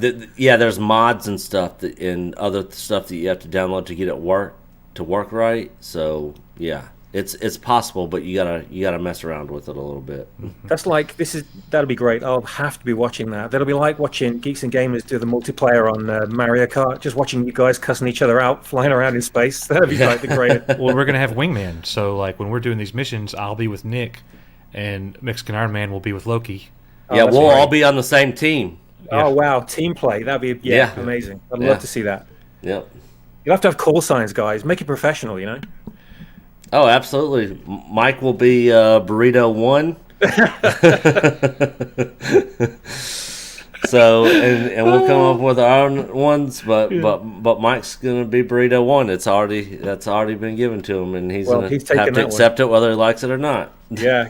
If he wants to play with us, otherwise we'll kick him out. By the way, guys, just a quick one. I sent Coach earlier on. He knows about this. I sent him copies of Star Wars and Empire Strikes Back Revisited, which is the fan-edited, remastered versions of those two movies from like a few years back by this guy called Adiwan.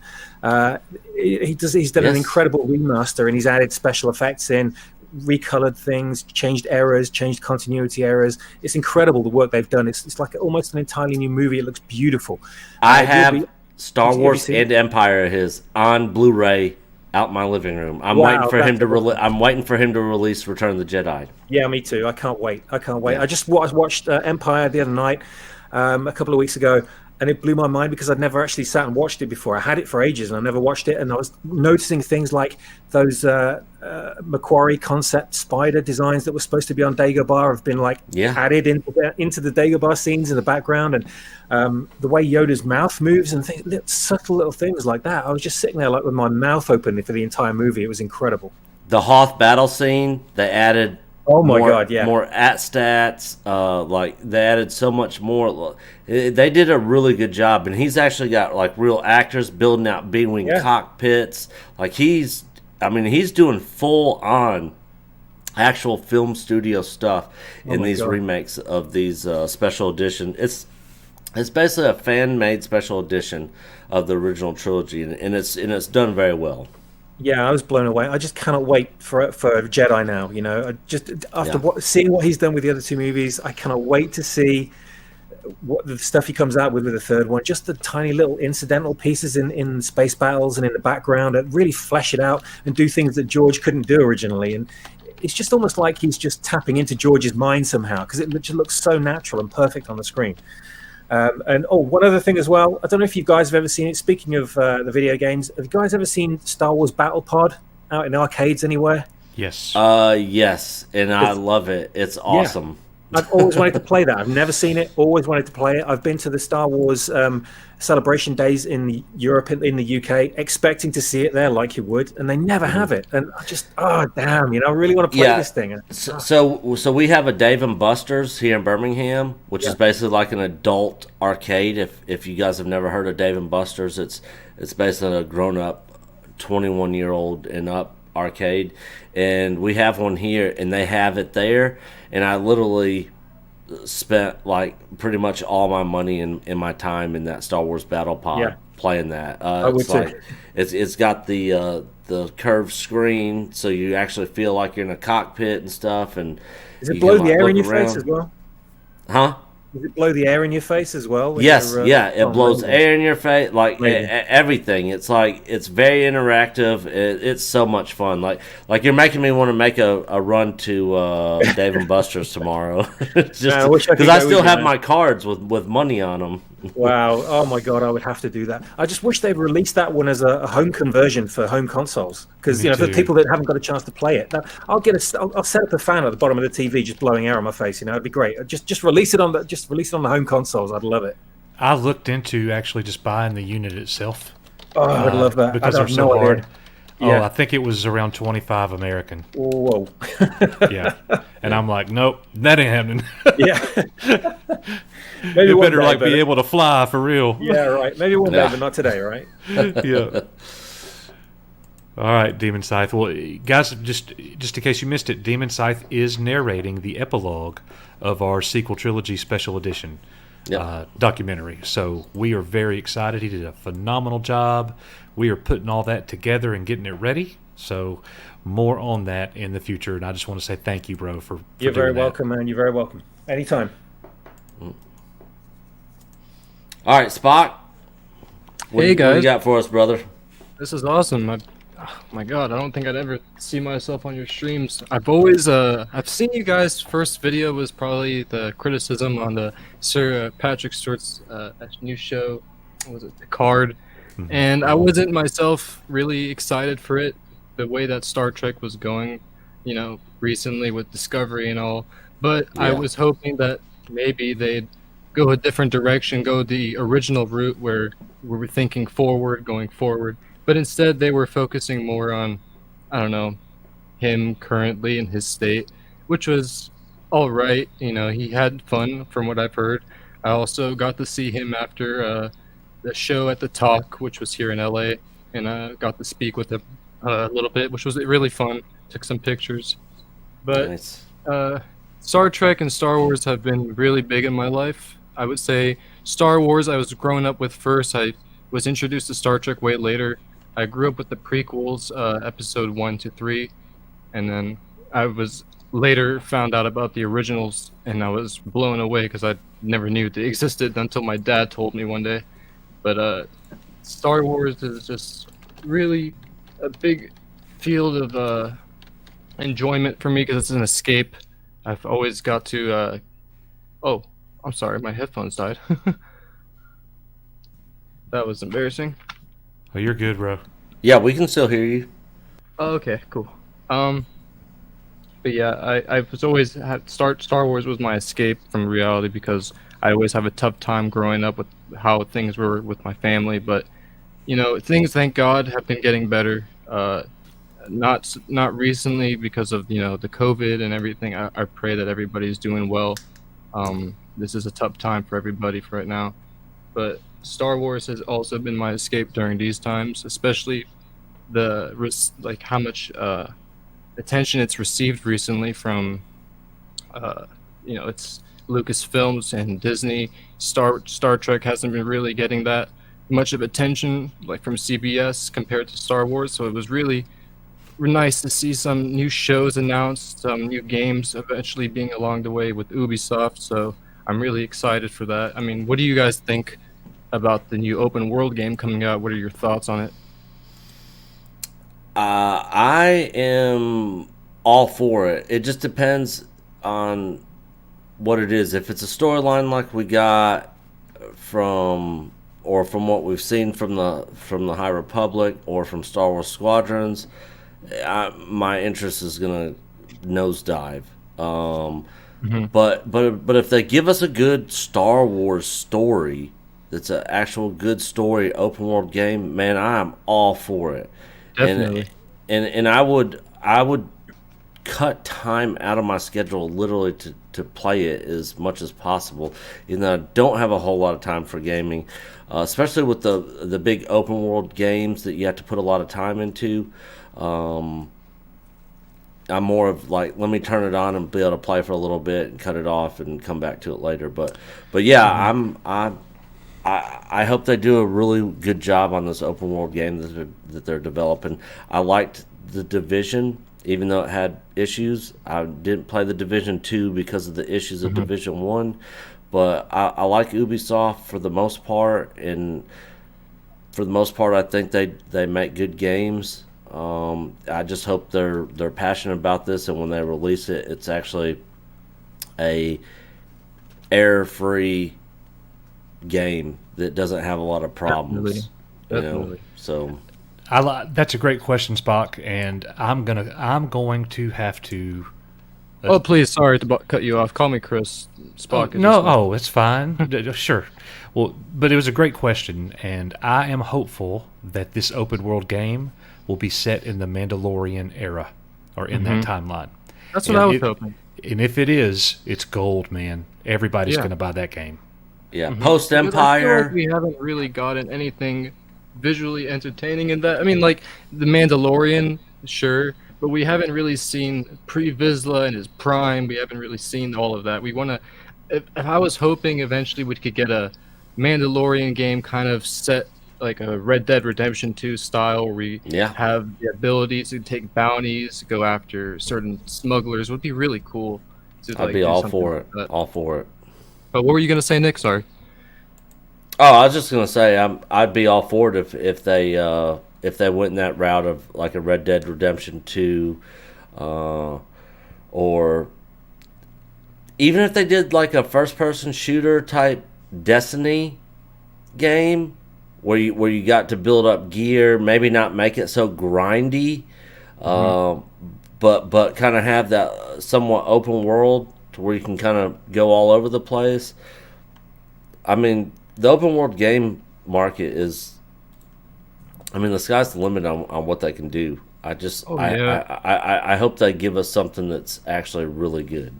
Especially Disney, they're sitting on a gold mine of comic books they could use to create a video game story from. They could even continue if they wish. I wouldn't know personally how they would continue to Force Unleashed, but that's always a possibility.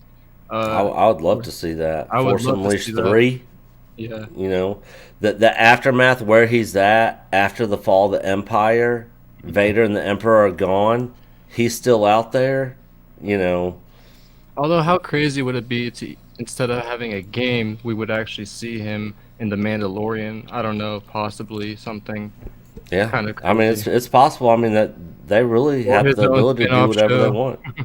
Yeah. Well, Spock, thank you so much, man, for popping in and sharing that and asking that great question. So, and I want to say thank you for all of your kind comments, man. Me and Nick see them. They mean a lot to us. It's just such a good community, and we appreciate your kindness and the pats on the backs and the support that you give us. Of course, I'm really happy to be here. I wasn't aware that I've just recently been tuning into your streams, and I wasn't aware that you guys have actually been doing these pop-in calls, which is really fun. So I'll definitely be here again. Awesome. Yeah.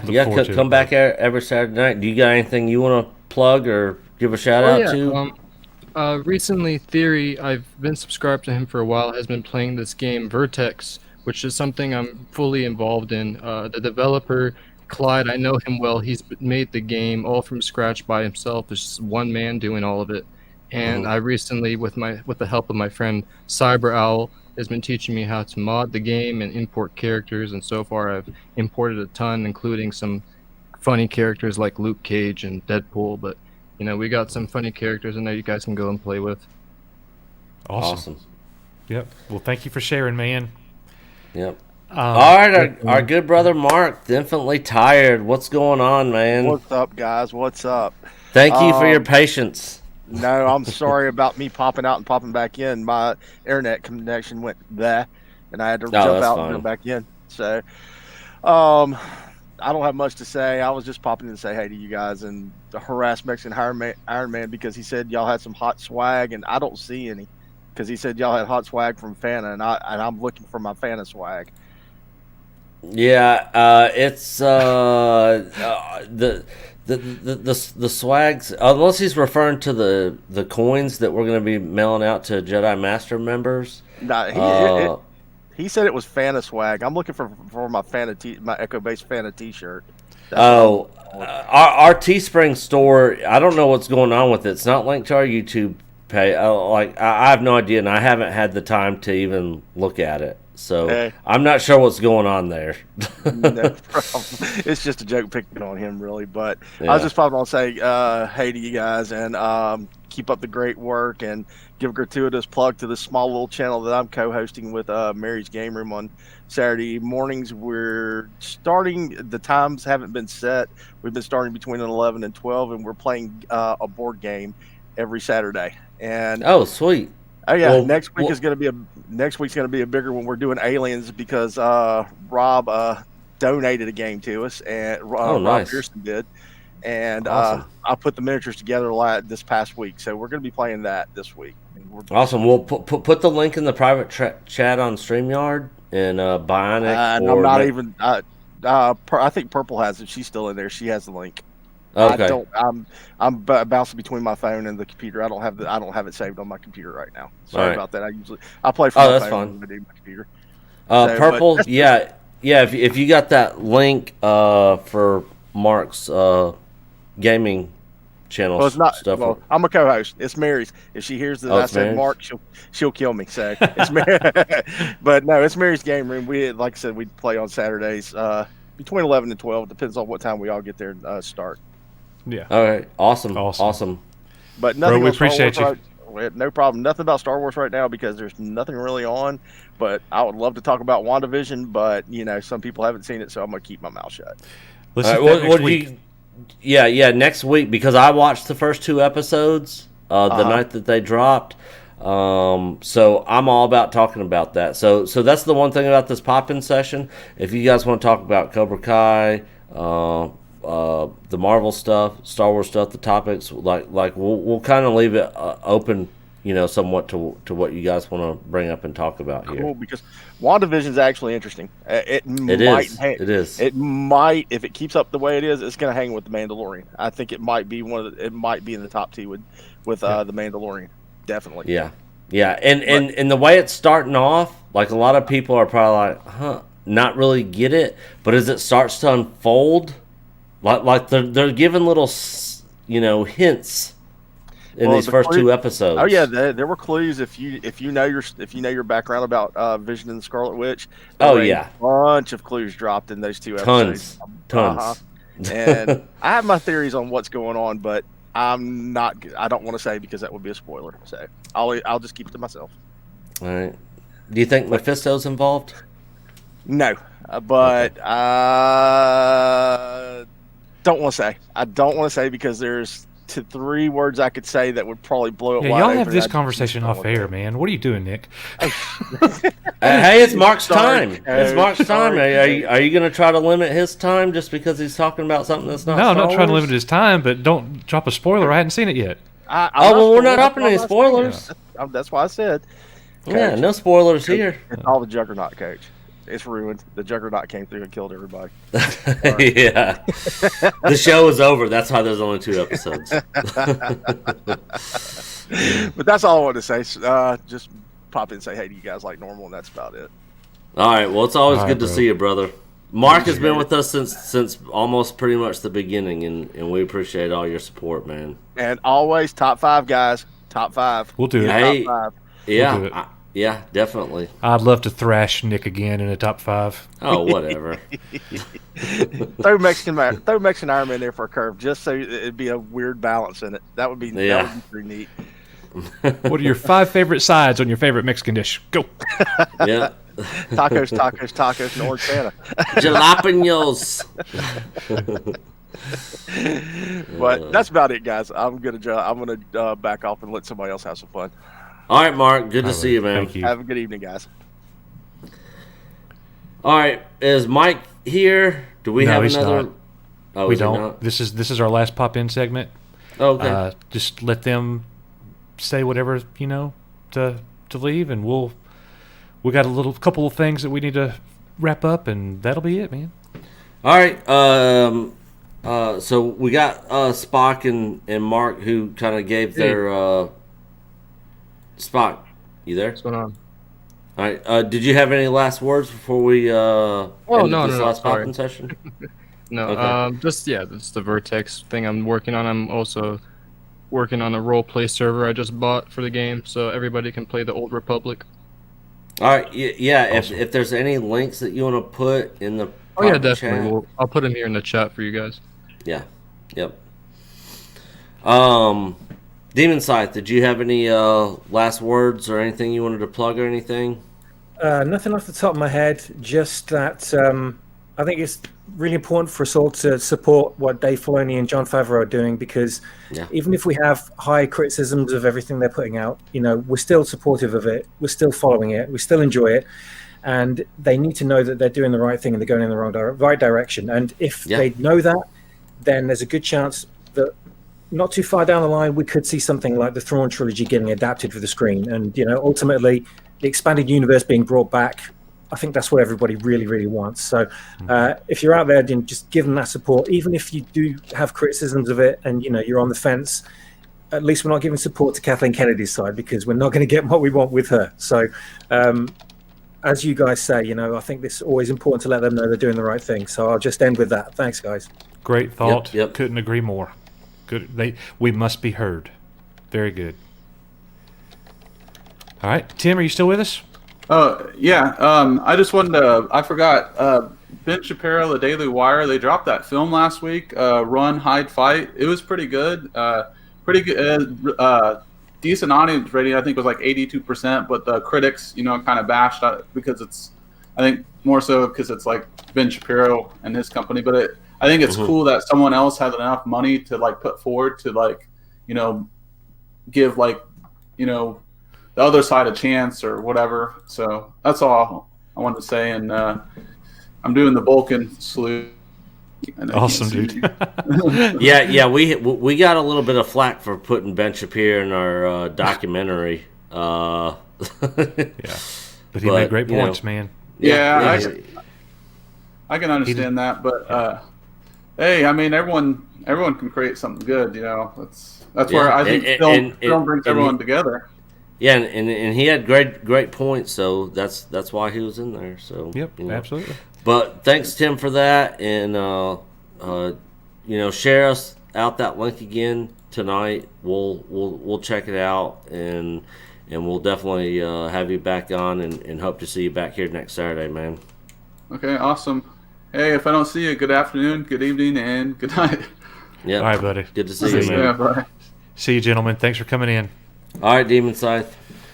All right, so we got a couple super chats to go through real quick, Nick. And we're going to finish the show with a giveaway. So the giveaway will be right after these super chats. So the giveaway is coming up, and we are excited about that for sure. We got Ted, the old Star Wars nerd, sends $5. He says, reload the taco launchers, arm the guacamole cannon, Mexican Iron Man is in the house. Well, he's not in the house anymore, but he was, and he always makes his presence felt. Thank you so much, Ted, for sending that $5. Bionic Belly Button sends $5. She says, didn't you guys just get monetized? Holy moly, 16,000 subs. Congratulations, guys. And roll Tide, roll. No. I responded to her in that super chat. I was like, shut up, Bionic.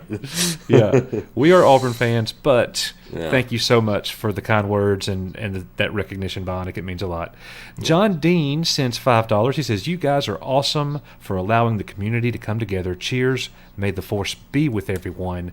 That's one thing that we want to do here at Echo Base Network. It's a community-driven place. This is a place for fans. We talk about news, but we're not a news media channel. I'm not Charlie Rose, and he's not. I was trying to think of Maria Shriver. Had to do it. Bill O'Reilly. Sure. Thank you, John, for that very generous super chat and the kind words. And John says again, he says, imagine an open world Star Wars game where you play as Luke Skywalker. Let me say that again. Oh my goodness. Imagine an open world Star Wars game where you play as Luke Skywalker collecting Jedi Sith relics and you recruit your academy. That might be the best Star Wars game ever.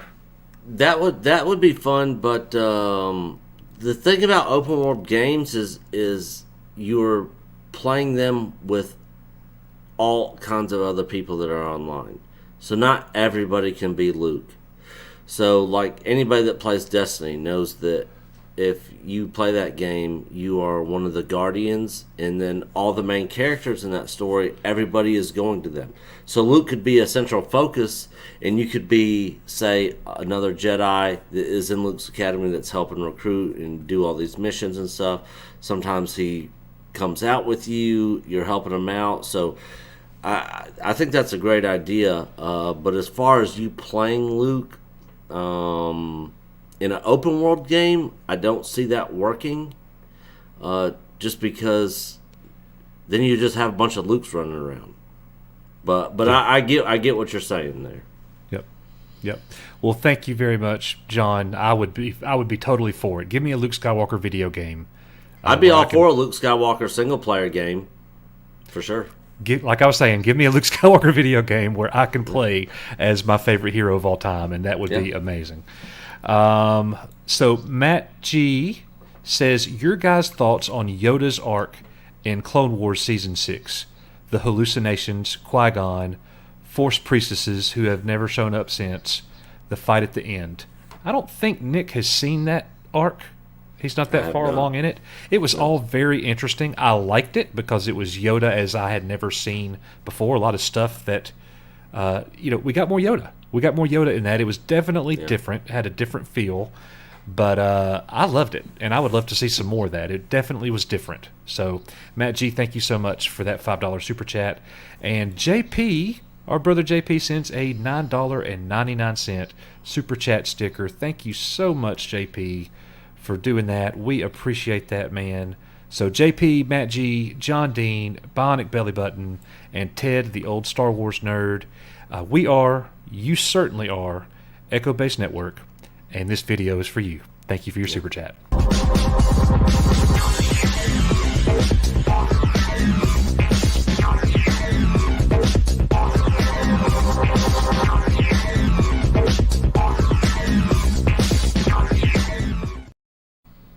All right, it is giveaway time. So speaking of giveaway time,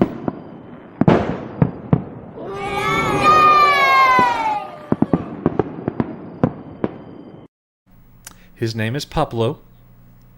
So you see him here, one of the more popular Ewoks, kind of a little small guy. This is a 1982 Return of the Jedi Pablo. I believe it was the 81st figure.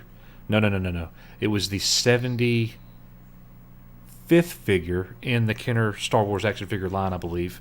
So what we're going to do, how we're going to do this, I'm going to put the number on my phone, and I'm going to play a trailer in just a moment.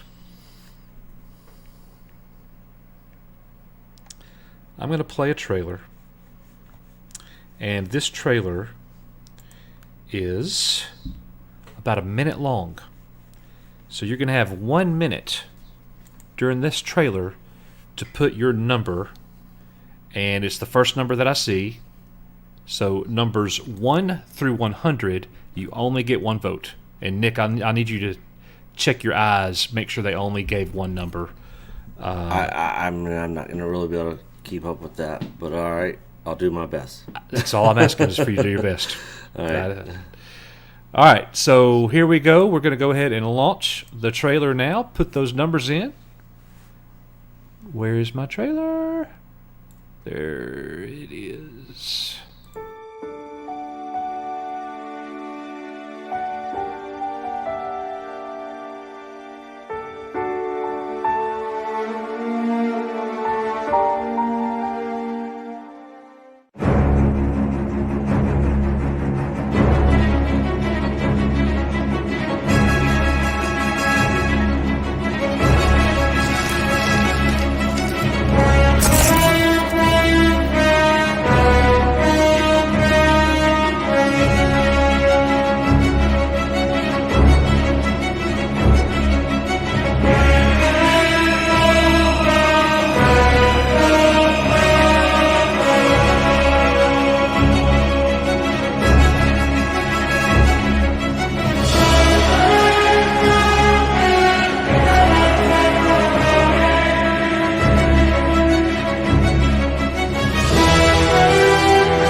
All right, we are looking at the numbers here, and I think it's a clear winner. Oh, it was so close too. We'd have to do it again. You know what? In the future, I need to put 2 numbers down just in case there's like a tie. But the number for the Popolo action figure was 41. And Dave Bob is 42.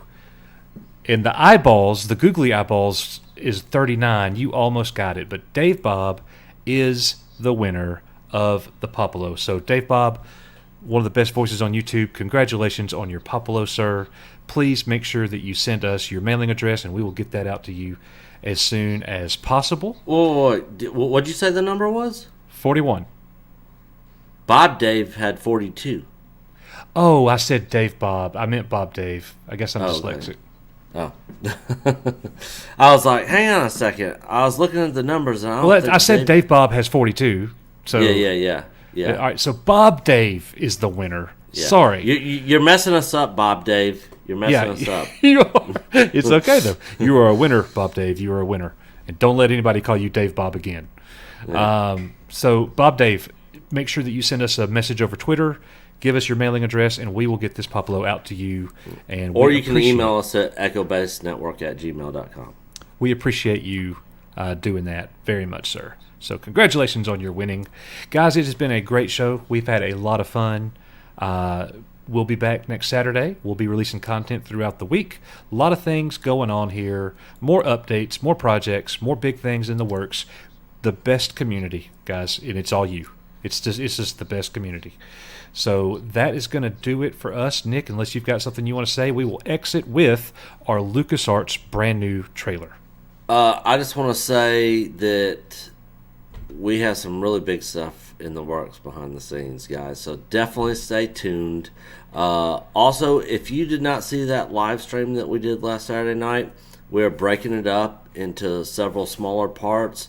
I got 5 more smaller sections that, because it was 6.5 hours, nobody's going to sit there and watch a 6.5 hour live stream. So stay tuned for that. And then our sequel trilogy documentary live stream, I'm also going to break that up from a year ago and make smaller segments out of that if you guys did not see that. So stay tuned for those videos. And if you are a member of the channel, we are doing a meeting tomorrow at 3 o'clock p.m. Central Time.